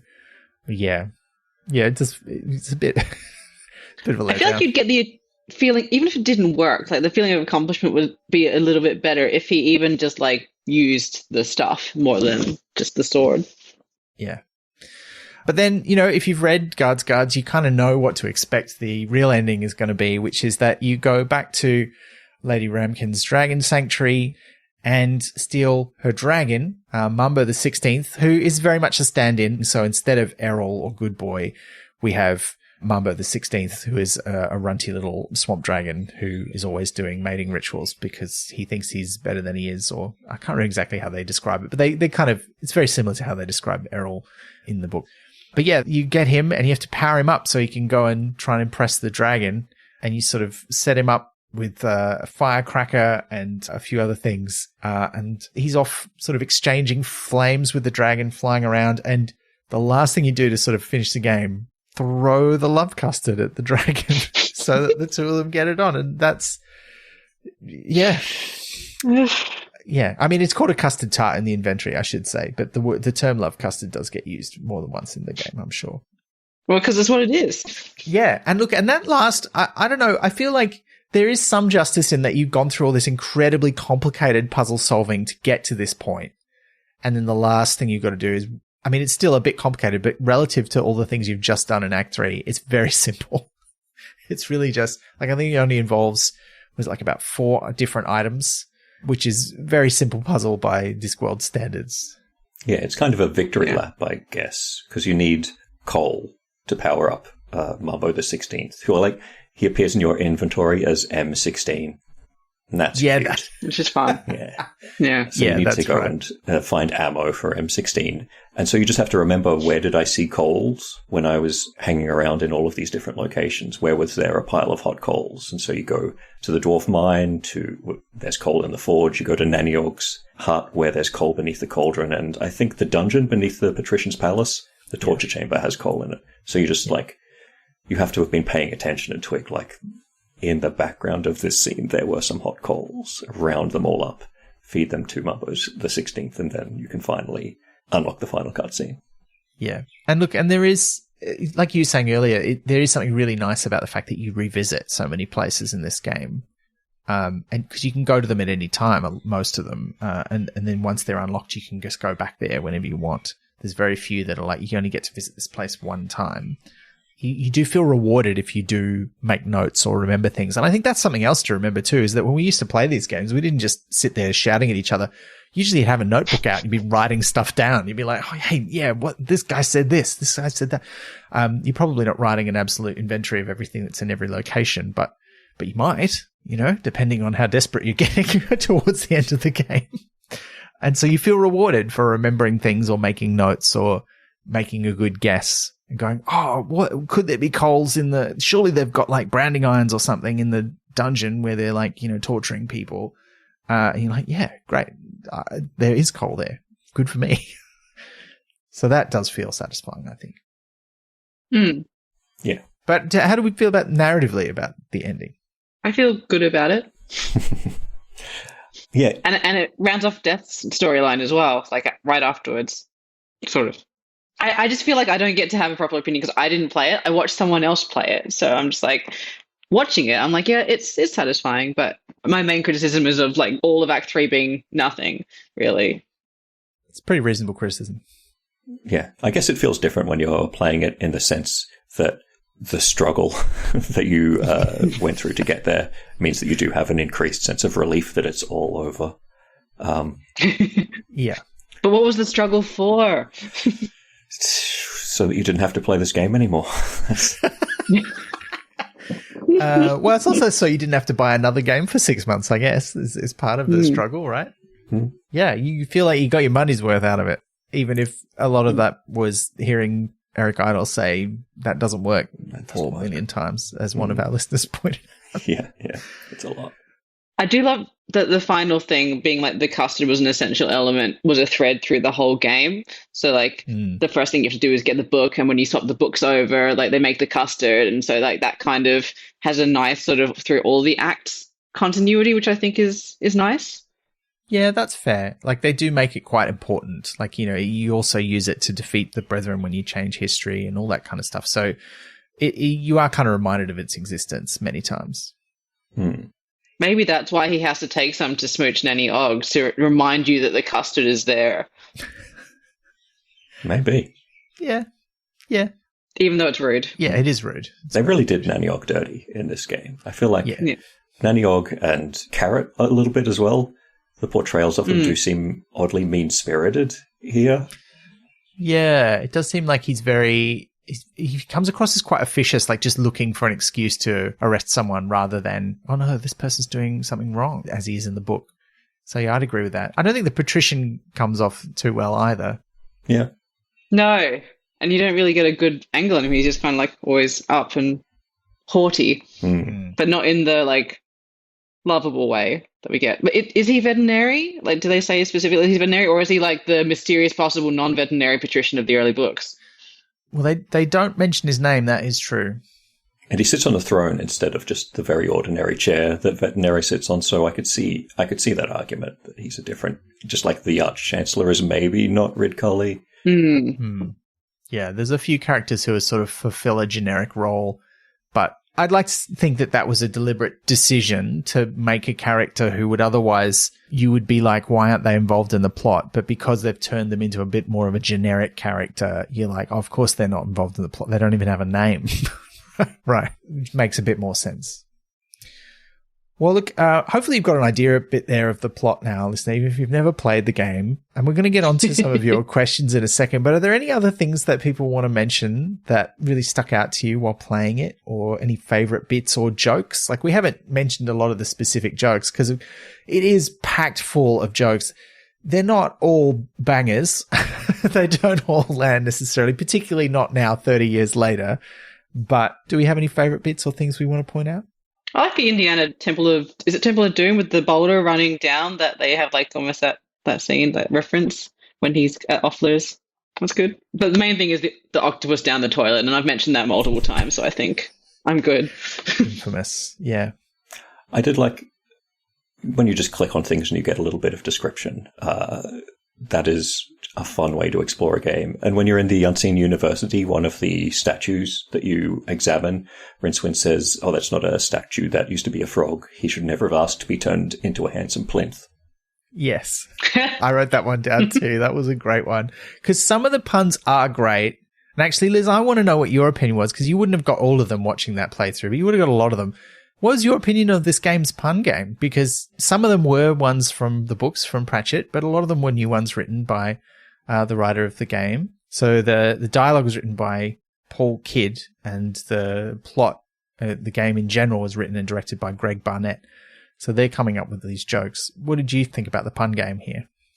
I thought they were really good. Like, I enjoyed them throughout, even though, like, I was like, is that a reference? Is it not a reference? And based on, like, I think a good litmus test of that is, in the few times I do play games, I am a notorious skipper of anything that can be skipped. Like, if I can skip a dialogue, I will. Whereas this one, I actually didn't have that choice because it was a playthrough, but I enjoy listening to it. So I feel like that speaks to the quality. That's fair. But notorious with me and my audience and myself watching me play games. So, yeah. I did like that they sometimes will acknowledge that they really were stretching things to make a pun. Sometimes I enjoyed that, and sometimes I'm like, couldn't you just written a different joke? It didn't have to be a pun. Like, there's one when you meet Carrot and Nobby at the gates and you're talking to them. Nobby says something about inveterate, hoodlums or something like that. And Carrot goes, oh yeah, you got to watch out for them invertebrates. Yeah, those thieves, they don't have no backbone. And then Nobby says, oh, you really struggled for that one. And I'm like, yeah, and it wasn't very good. So why did you bother? Like, write a different joke? And there are a few like that. But, that's one of the things. You write 400 jokes. It doesn't matter if 200 of them don't land if you're going to hear another 200. Maybe someone like really high up in the company wrote that one and no one had enough backbone to say no. Really high up in the company of like 12 people. Yeah, it could have happened. I just wanted to make my own bad pun about spines. Oh, I see. I'm so sorry. I'm so sorry for doing that. You're like, here's a terrible one. I'm like, here, how about another one based on the same theme? Yeah. Oh, there was one little detail that I really enjoyed, which is when you disguise yourself in the robe to get into the cultists' meeting, the luggage puts a little black tablecloth on it and has a candelabra on top of it.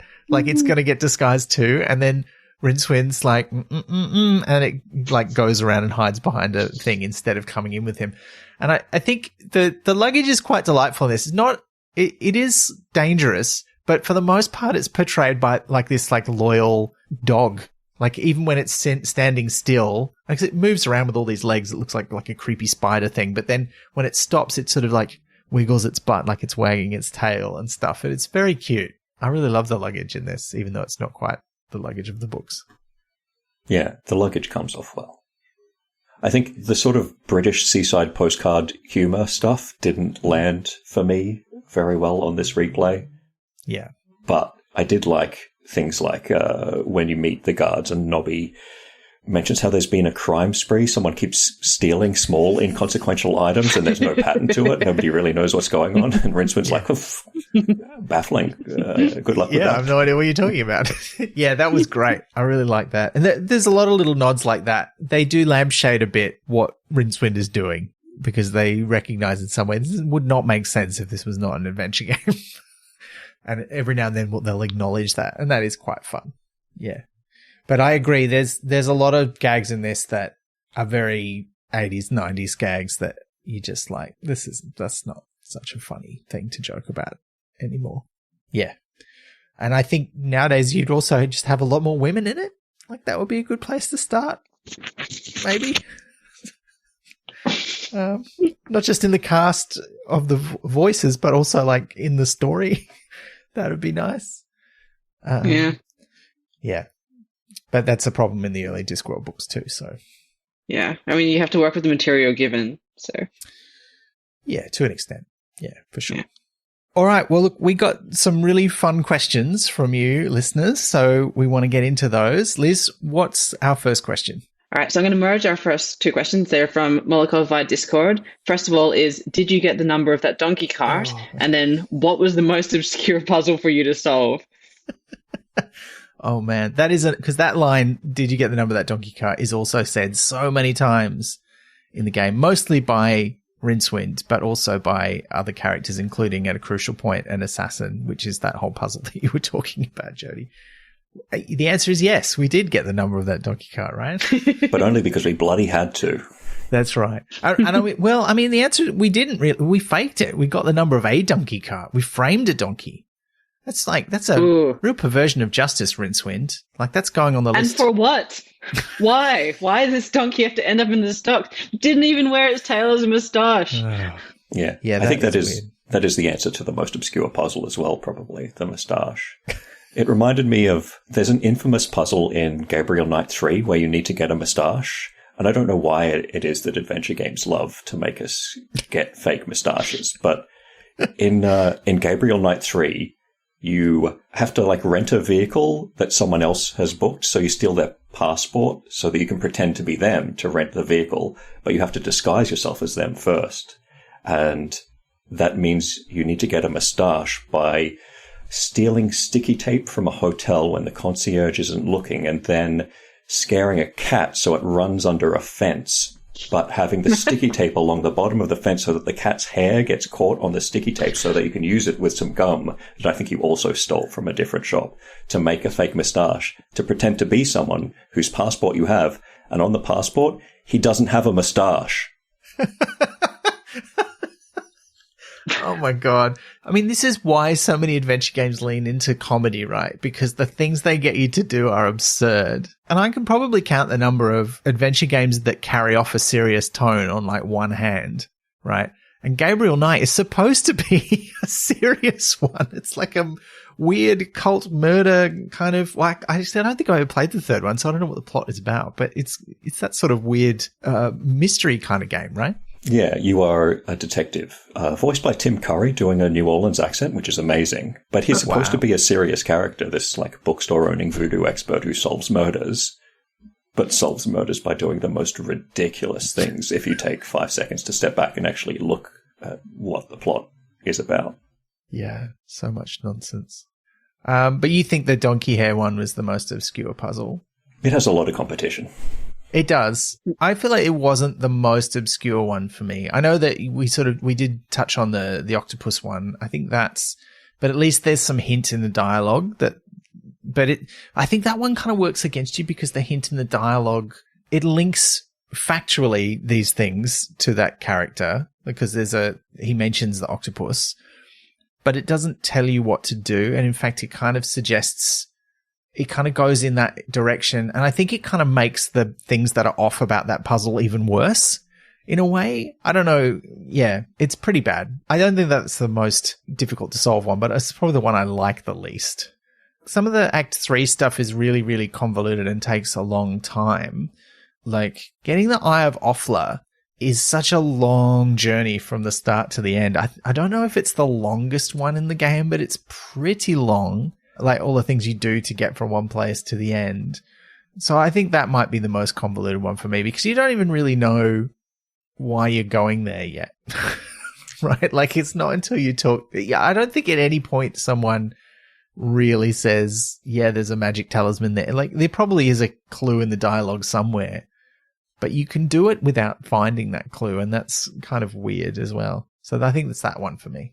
I think for me, the one that I raised at the beginning as an example of, is this like normal for people who play games to understand how to do this, which is getting the rosette, finding the farmyard creature, getting a photograph, getting a nail, putting it up. Because like the way you figure that out, right, is you have to have that interaction as a failed interaction first, and then sort of think, maybe I have to source this, but figure out a way to do that from things that you've seen around. So maybe it's not the most obscure, but that's the one that stuck with me out of like things that I would never in a million years figure out, even if I had that failed interaction. Yeah. And there's weird things too. Like the other one that I think stuck out to me is when you're trying to get the chimney sweep, you're trying to get his gold item. One of the things you have to do is stuff something down a chimney to block it up, but you can't just stuff anything down there. And the thing that you're allowed to stuff down there is a toy Hogfather doll. And I'm like, okay, yes, the Hogfather does go down the chimney, but it doesn't, I could have stuffed anything down that chimney. Why is it only, and I don't think there's a particularly good excuse for why the other things that you could stuff down there don't work, in the dialogue. But yeah, but that bit that you're talking about, Liz, that's just one step in the whole journey to get to the Temple of Offla. So yeah. Yeah. I think it's pretty intense. Oh, yeah, true. I hadn't even thought of it like, that was the 40-step one that you were talking pretty about. Long, yeah. Yeah. Next question comes from Steve Jeffrey via Blue Sky. Did you get the number of the donkey cart? Oh, of course, everyone's asking that. But to follow on with the comment, that game drove me spare back when it came out. I'm not generally great at point-and-click adventures, but I really wanted to get on with this one on account of the subject matter. Didn't really work out, alas. So I feel like we've answered the question. We've had some validation of, your experiences and my observations.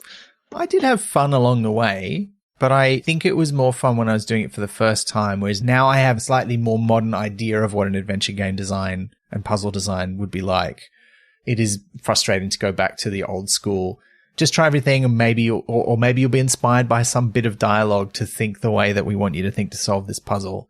And there's definitely hints in there if you know the kind of thing to look for. It's a bit like escape rooms. Like there are good escape rooms where you can involve yourself in the room you're in, and there are context clues and things happening in the room where you will feel really smart because you will work it out because of what's around you. And there are other escape rooms where they're really kind of relying on the fact that people playing them have played a lot of escape rooms. And so they have certain skills and they know to look for certain things. And I think adventure games are very similar. Yeah. It's reminded me that I used to play these games for the story and for all of the interactions with the characters, and the puzzles were just something that was there. And the other half of the audience liked those, and I was trapped with them. And I've sort of forgotten that. Like in my memory, Discworld is a game where I had to look up a walkthrough for a couple of puzzles, but actually it was a game that I probably played half of at least with the walkthrough in front of me at the time. Nowadays, every action game has several movies worth of narrative in it, and every RPG has multiple romances and is like watching an HBO miniseries. But in the 90s, adventure games were the only games that had stories. RPGs were just dungeon crawlers, and action games would end with like a 2D picture and a paragraph of text about how you were the king now. And that was it. That was all you got in terms of story with every other genre of game. So now I feel like I get my video game narratives out of other genres. And looking back, I realized I really was just sort of stuck in a prison with the people who like puzzles because this was the only genre that had narratives I enjoyed. Yeah, I can definitely identify with that. There's one from Paul Patiki via Blue Sky. Is this the one where Eric Idle says, "That doesn't work" 1 billion times? Yes. I think we can resoundingly say yes. No, it's the one where he says that 2 billion times. 2 billion times. Unless you're following a walkthrough, in which case he only says it maybe half a dozen times when you click on the wrong thing. Yeah, I only heard it, I think, twice in the one I went through, but they were really experienced at playing it. So I'm going to merge two questions together because they're asking the same thing. So This one comes from Christoph Keatsman via Facebook. Can this game be obtained nowadays? And this one from David Witt via Facebook. How can we play any of these games with modern computers? So I think follow those two on. Yeah. It's legally questionable, but the Internet Archive at archive.org does have Discworld and Discworld 2, and you can download them in convenient packages that come with the emulator that Ben and I mentioned before, ScumVM, packaged with it so that it will just run. So it's extremely convenient. I mean, you're not stealing it from anyone since these games are not available for sale, so it's really a moral question up to you whether you are okay with that, but I sure am. And if you want to obtain it in a way that you probably, no one could question the legality of it, then the way to do that would be to buy a secondhand copy, because that's the only way you're going to find a legit copy. And then you probably still need to download ScumVM to get it to work on a modern computer. And I think that leads quite nicely into this question from Lachlan via Mastodon. For us and for anyone who's listening, dear listeners, which of you is the copyright genius who can sort this being available commercially again, say on GOG? That is not me. No, I don't know what GOG is. Well, GOG is Good Old Games. It's another storefront who started out as a place where you could buy like retro PC games digitally rather than having to track down secondhand CDs. Who have a history of some dodgy practices in terms of stuff that they put on there where maybe didn't 100% have permission. I don't know that they still do that, but there were certainly some things that were a bit like that. I think nowadays they do put in the legwork to get the rights to everything, but the name of the company who runs Good Old Games, CD Projekt, was their name back when they were, I think, two guys in Poland selling bootleg CDs out of a car boot, because in Poland, video game piracy is just the way you get video games. But nowadays they do actually put in the work. I believe they've even hired private detectives to track down, people who have the rights to video games and don't realize they've inherited them. It's a real quagmire these days of like ye old video games and who ends up with the rights when a studio closes down. Yeah. And that's what happened to the Discworld game. There's an interview from 2024, that one I was talking about earlier, where Greg Barnett was talking about John Cleese telling them to fuck off when they approached him. He also talks about the fact that he really does want to re-release it commercially, hopefully remaster it as well. Maybe I would like to see them remake it. I think that would be better, or at least do a bit of polish, put a few modern quality of life things in, like some sort of tracking system that tells you what you're doing, something like that you bolt onto the side without changing the original too much. But the way that the company ended, Perfect Entertainment, that owned the copyright on the game, was really unclear. And there's a thing in UK law where if an entity is dissolved and the entity owns the copyright, but it's not clearly passed on to another entity, either a person or a company, then it devolves to, at least in part, to the Crown. And that is the current theory among some people of where the copyright for the game itself lies. So it's maybe partly held by the Crown, but there'd be more investigation to be done. And since that interview came out last year, there hasn't been any more noise about whether the game is available or how. So I think it's still an issue figuring that out. So what you're saying is we got to write to King Charles about this? That is what the sensationalist headlines based on that interview certainly wanted us to think.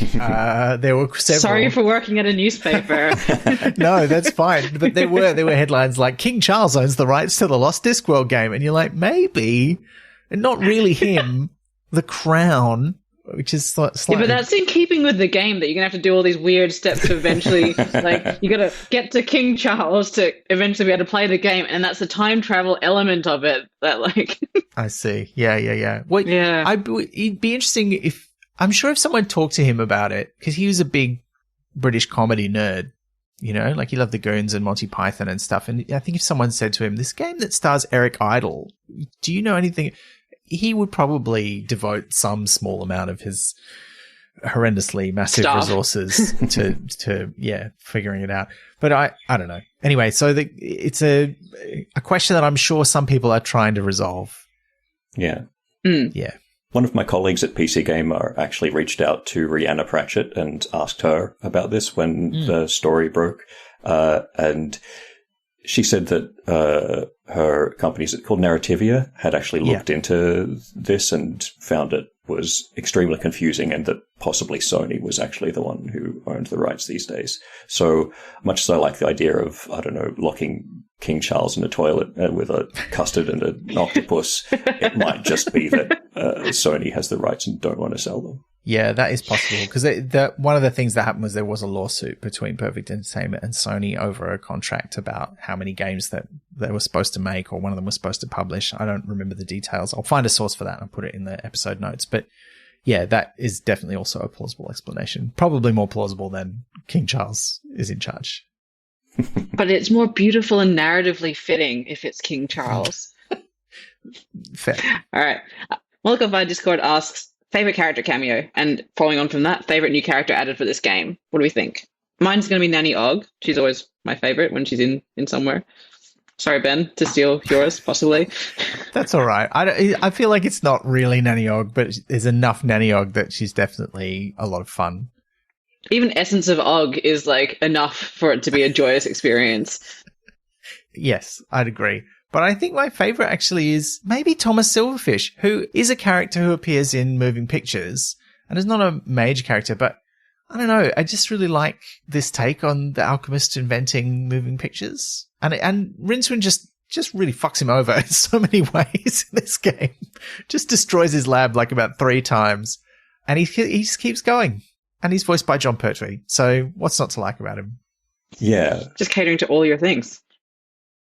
I think my favorite cameo was Wendell Poons because he was voiced by John Pertwee. And that's just really good casting. Like, if they'd made a movie of Reaper Man with John Pertwee in it back in the day, I would have been ecstatic. Yeah. That would have been amazing. And he's really doing his best, like, Spotty Man from Super Ted kind of voice as well. He's got all that blithering going on. And how about a favorite new character added for this game? I really like the Street Starfish, who feels like a very Pratchett-esque character. And Kate Robbins is very fun as the like Cockney street urchin. But I also really like the priest of Offla who rants on the street corner about like Inveterity has 10 names, because they just let Tony Robinson cut loose in a booth for a while, I think. Because you can stand there and he doesn't repeat what he says. He's the one character who has recorded like several minutes of dialogue to just rant on a street corner. Yeah. I just have a real great mental image of Tony Robinson leaping around a recording booth, ranting. Yeah, I think he would have had a lot of fun with that. And that's one of the bits of dialogue that's noticeably louder than every other bit of dialogue as well. So I think definitely it was a lot of fun in the booth. I think Kate Robbins does some amazing work in this game, and I do actually really like Red Sorghum. As much as I agree with you that it didn't have to be a new character, I think she's kind of fun. Like, she's quite self-aware of the nonsense, and she's sort of in this, she's cursed that she can't get married unless a man can best her in Mortal Kombat, which means that everyone who's interested in her, she has to like fight to the death. And then there's all this other nonsense on top of that. She's quite a fun character. So I think she might be my favorite new character, but there's a lot of good, silly little ones. I also like the German accented toy maker, although I don't know about his affiliations. He seems quite evil. I mean, I keep mentioning, I'm pretty sure it's a sheep, the animal with the rosette. I don't know why it's so embedded in my conscious, being fought off by an octopus, but I just love like the reaction when it's given the rosette. Suddenly, like, it's immediately posing and smiling as though it's like achieved something. I mean, I guess like animals don't necessarily know when they've won crafts or whatever, but I just kind of love the idea that it's like, oh yeah, finally they're seeing me. I'm recognized. Like, here we go. Like, I don't think it's my favorite character, but it's a moment that's like stuck with me from the playthrough, which is different. So, all right. So, next question comes from Chris Ingersoll via Mastodon. Does anyone else forever read Rincewind as voiced by Eric Idle specifically due to this game and its sequel? I can't turn that off now. I guess I'll find out. I don't. This is I don't know. He's not my Rincewind. He's a bit too mean. It's funny that they said they wanted John Cleese first and then got Eric Idle. Because I know they said they rewrote the character after Eric Idle was cast, but the fact they wanted someone like John Cleese suggests that they wanted a mean Rincewind. And he does come off that way to me, yeah. Yeah. Hashtag not my Rincewind. Yeah, I agree with that. I think it's because I'd read the books before I played this, because I would have been reading them. I started reading them, I think, about 92 or something like that. So I would have read most of the early Rincewind ones before the game came out. And yeah, he's not really how I picture him in my head. not visually and not voice-wise. I do like the version of him that exists in the universe of the game, but that's not how I think of his voice in the books, no. I do like the idea of more Rob Brydon character voices, though, like scattered throughout my readings, because he's always a joy to listen to. Yeah. All right, so Jody, I understand that you have a question that you'd like to throw in here. Yeah, I wanted to ask you, the Pratchett experts, which Pratchett book you would like to see turned into a video game, and what genre of game? Now, we kind of already did FPS right at the start, and I think your idea of Reaper Man, specifically the wizard sequence, is really good. I feel like you could do a fun football game out of Unseen Academicals, because it would be sort of like a really odd take on a fantasy football league, because you wouldn't have a team that was all orcs and a team that was all elves and a team that was all dwarfs or whatever. You'd just have your regular teams, but then maybe you'd hire a troll or hire a wizard or something. So I think there's something there. And that wouldn't really adapt to the book, but it would you could sort of follow on from the book by having the Ankh-Morpork Football League. So that'd be one option, I think. And I'm not even that into football games, but I would totally play that. Like a Blood Bowl Discworld edition. Yeah, that could be fun. So I've got the one game that I've played Energy of this, but like I would like to see Witches Abroad done like a tower in Mortal Kombat. Like a what? Okay, you're more of a Mortal Kombat. You said earlier in this thing you're not really a video game player, but you've played way more Mortal Kombat than I have ever had hot dinners. What are you talking about? You need to unpack this for me. So as in like I've played one specific version of Mortal Kombat a lot of times because of lockdown. So they have like a proper game with a story, which I just skipped over, but they have like towers where like the different number of towers that go up. So sometimes there's 5 levels, sometimes there's 9, sometimes there's more. And you have to fight a different person on each level and to get to the top. So I think a good one could be like Granny versus different people along the way to the final boss. Is that the one where she has to like fight her sister? Have I got that wrong? That's not Witches Abroad. It's the other one. But yeah, no, that's the one. Yeah, so like gradually like amping up through the plot to finally like it's basically her versus herself. So I think like that could be a way to do it, to do a tower game of that, but bring in different elements. And you could like have it not an actual literal tower, but like you're fighting different people 1v1 until you get to the big battle. And what's Granny Weatherwax's finishing move? Like what's her brutality? Yeah. She gets into your head and then just like bursts out. Oh, wow. You'd taken the metaphor, made it real. Yeah, but is it literally happening or is she just inside your head? That's a good question. What's yours? Yeah.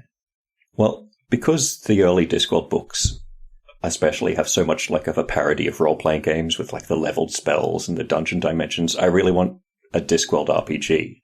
Yeah. And I think if you're going to do like sort of gap fill the early books, because there are so many periods where Rincewind and Two Flower and the Luggage and a Barbarian and some other people are off, presumably having adventures between chapters. I think you could have something that didn't overwrite the books, but let you make more jokes at the expenses of RPGs by having you play an RPG where half your party are people who cannot fight and will not fight, you know? Like every time you get into a brawl, Two Flower is just taking photos of everything that's happening. So actually you're, getting points by having Hrun or Cohen and Bethan or whoever set up cool moves. And then you have to get Two Flower in the right spot to get a great photo of it. That's great. And that's how he levels up. I love that. It's fun.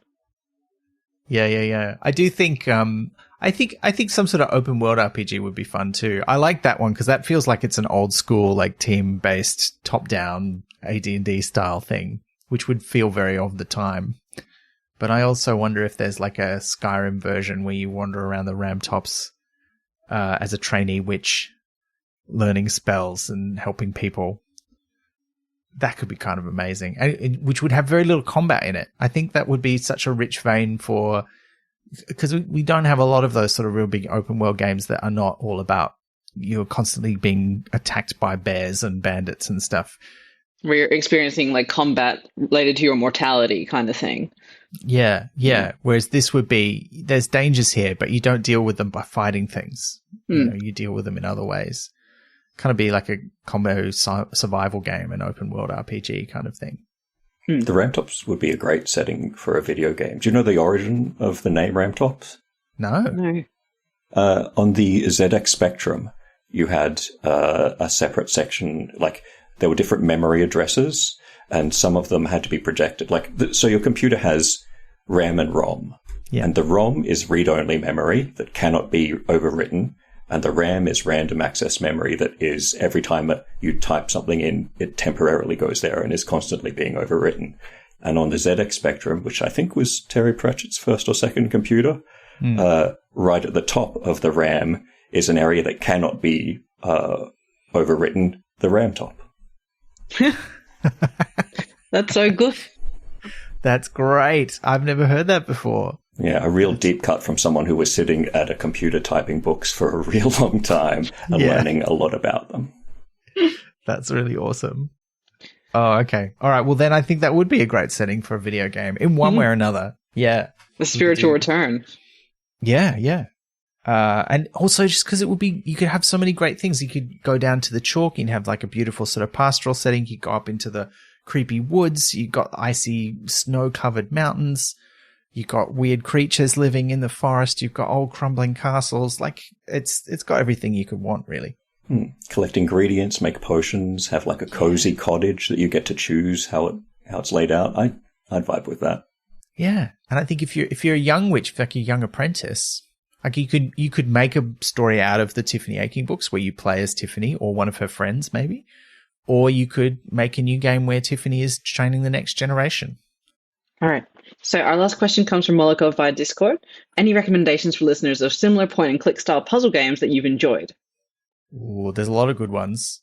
I'm gonna chuck. I think we'll probably have a few, but I'll chuck one out to start with. This one's a really cute one that I'll put a link to in the episode notes.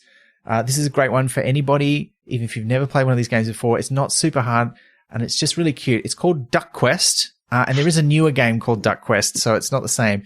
I crowdfunded this way back in the day. This was like a really early crowdfunding project, but it's just a really simple little adventure game where you play a duck and you've lost your ducklings in a park and you have to wander around the park figuring out how to get them back. So it's not a very long game. It was originally played in a browser, but now there's a downloadable version of it. It's really super cute. I recommend it if you've never tried an adventure game and you want something that's a bit delightful and a bit silly. That's a good place to start. That is very cute. I have a favorite of the classic point-and-click adventure games, one that even someone kind of puzzle-averse like me really enjoyed, and that was Sam and Max Hit the Road, in which you play as two detectives, a dog and a rabbity thing, named Sam and Max. And Sam is a very explicit, like, Sam Spade homage. He even talks like Humphrey Bogart. So, he is Sam Vimes adjacent.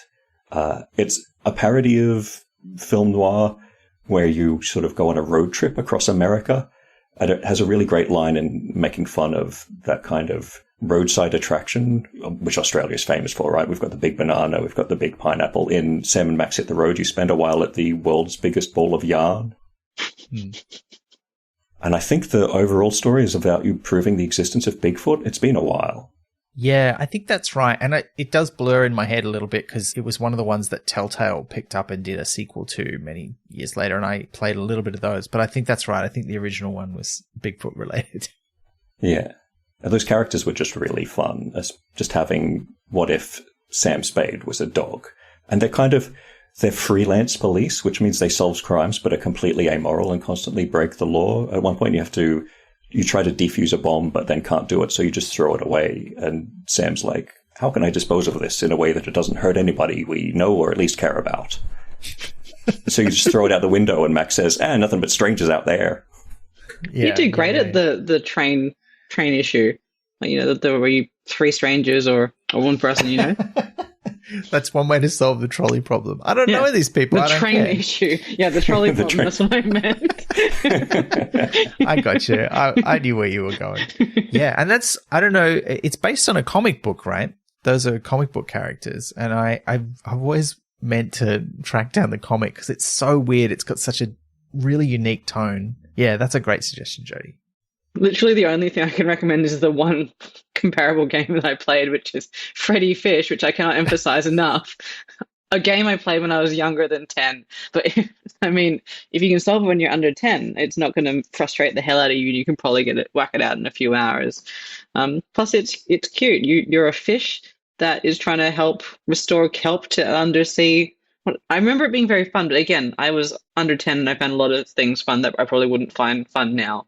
So, yeah. Yeah. Look, I think most of the Sam & Max is a LucasArts game. And I think most of the LucasArts games I would recommend. My favorites being probably the original Monkey Island. The most recent Monkey Island is actually pretty good. Return to Monkey Island. Quite a different tone, but the first Monkey Island especially, and the second one. And the third one to a lesser degree, but it's still pretty good. So I think for funny, so this kind of tone. I did mention Simon the Sorcerer earlier, and I think if you enjoyed the Discworld game, you would also enjoy Simon the Sorcerer. It's another one you'd have to track down. Simon the Sorcerer was almost a Discworld game. The developer wanted to get the Discworld license, and Terry Pratchett turned them down, and so they made Simon the Sorcerer instead. But they were trying to make a Rincewind game. It does, yeah, and that's why it's got that vibe. And it's because the premise of Simon the Sorcerer is you're a young boy named Simon who wants to be a wizard, but he just lives in the regular world, and it's an isekai game, right? He gets accidentally transported into a fantasy realm. And it is a fantasy realm that's not a high fantasy like Tolkien realm. It's more like a weird mixture of folk tales and fairy tales with a bit of that sort of high fantasy stuff mixed in. So it does have that kind of Discworld-y kind of vibe to it too. So yeah, I'd forgotten that. That totally makes sense, yeah.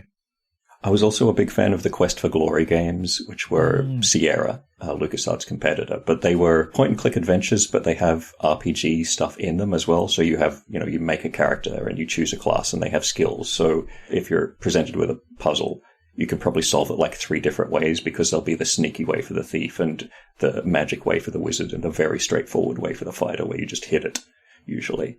They're fantasy comedy in a sort of Discworld adjacent way. Like, you play a graduate of the famous Adventurers Correspondence School for Heroes, which has taught you a lot of not very useful skills about heroism. And it reminds me of Conan the Barbarian and book, right? Doesn't he have like a line of books where he's constantly flocking his merch? They're supposedly written by him. It's not clear if they're really written by him or if it's another Dibbler scam. But yeah, Nigel the Barbarian has got his book and is trying to do everything that's in it. Yeah. Yeah.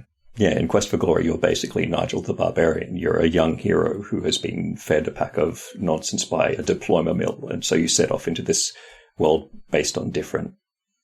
It's a fantasy world with mythology from different parts of the world. So, like, in Game 1, you're in Germany-esque, like a village, and then Game 2 is Arabian Nights, and so on. Yeah.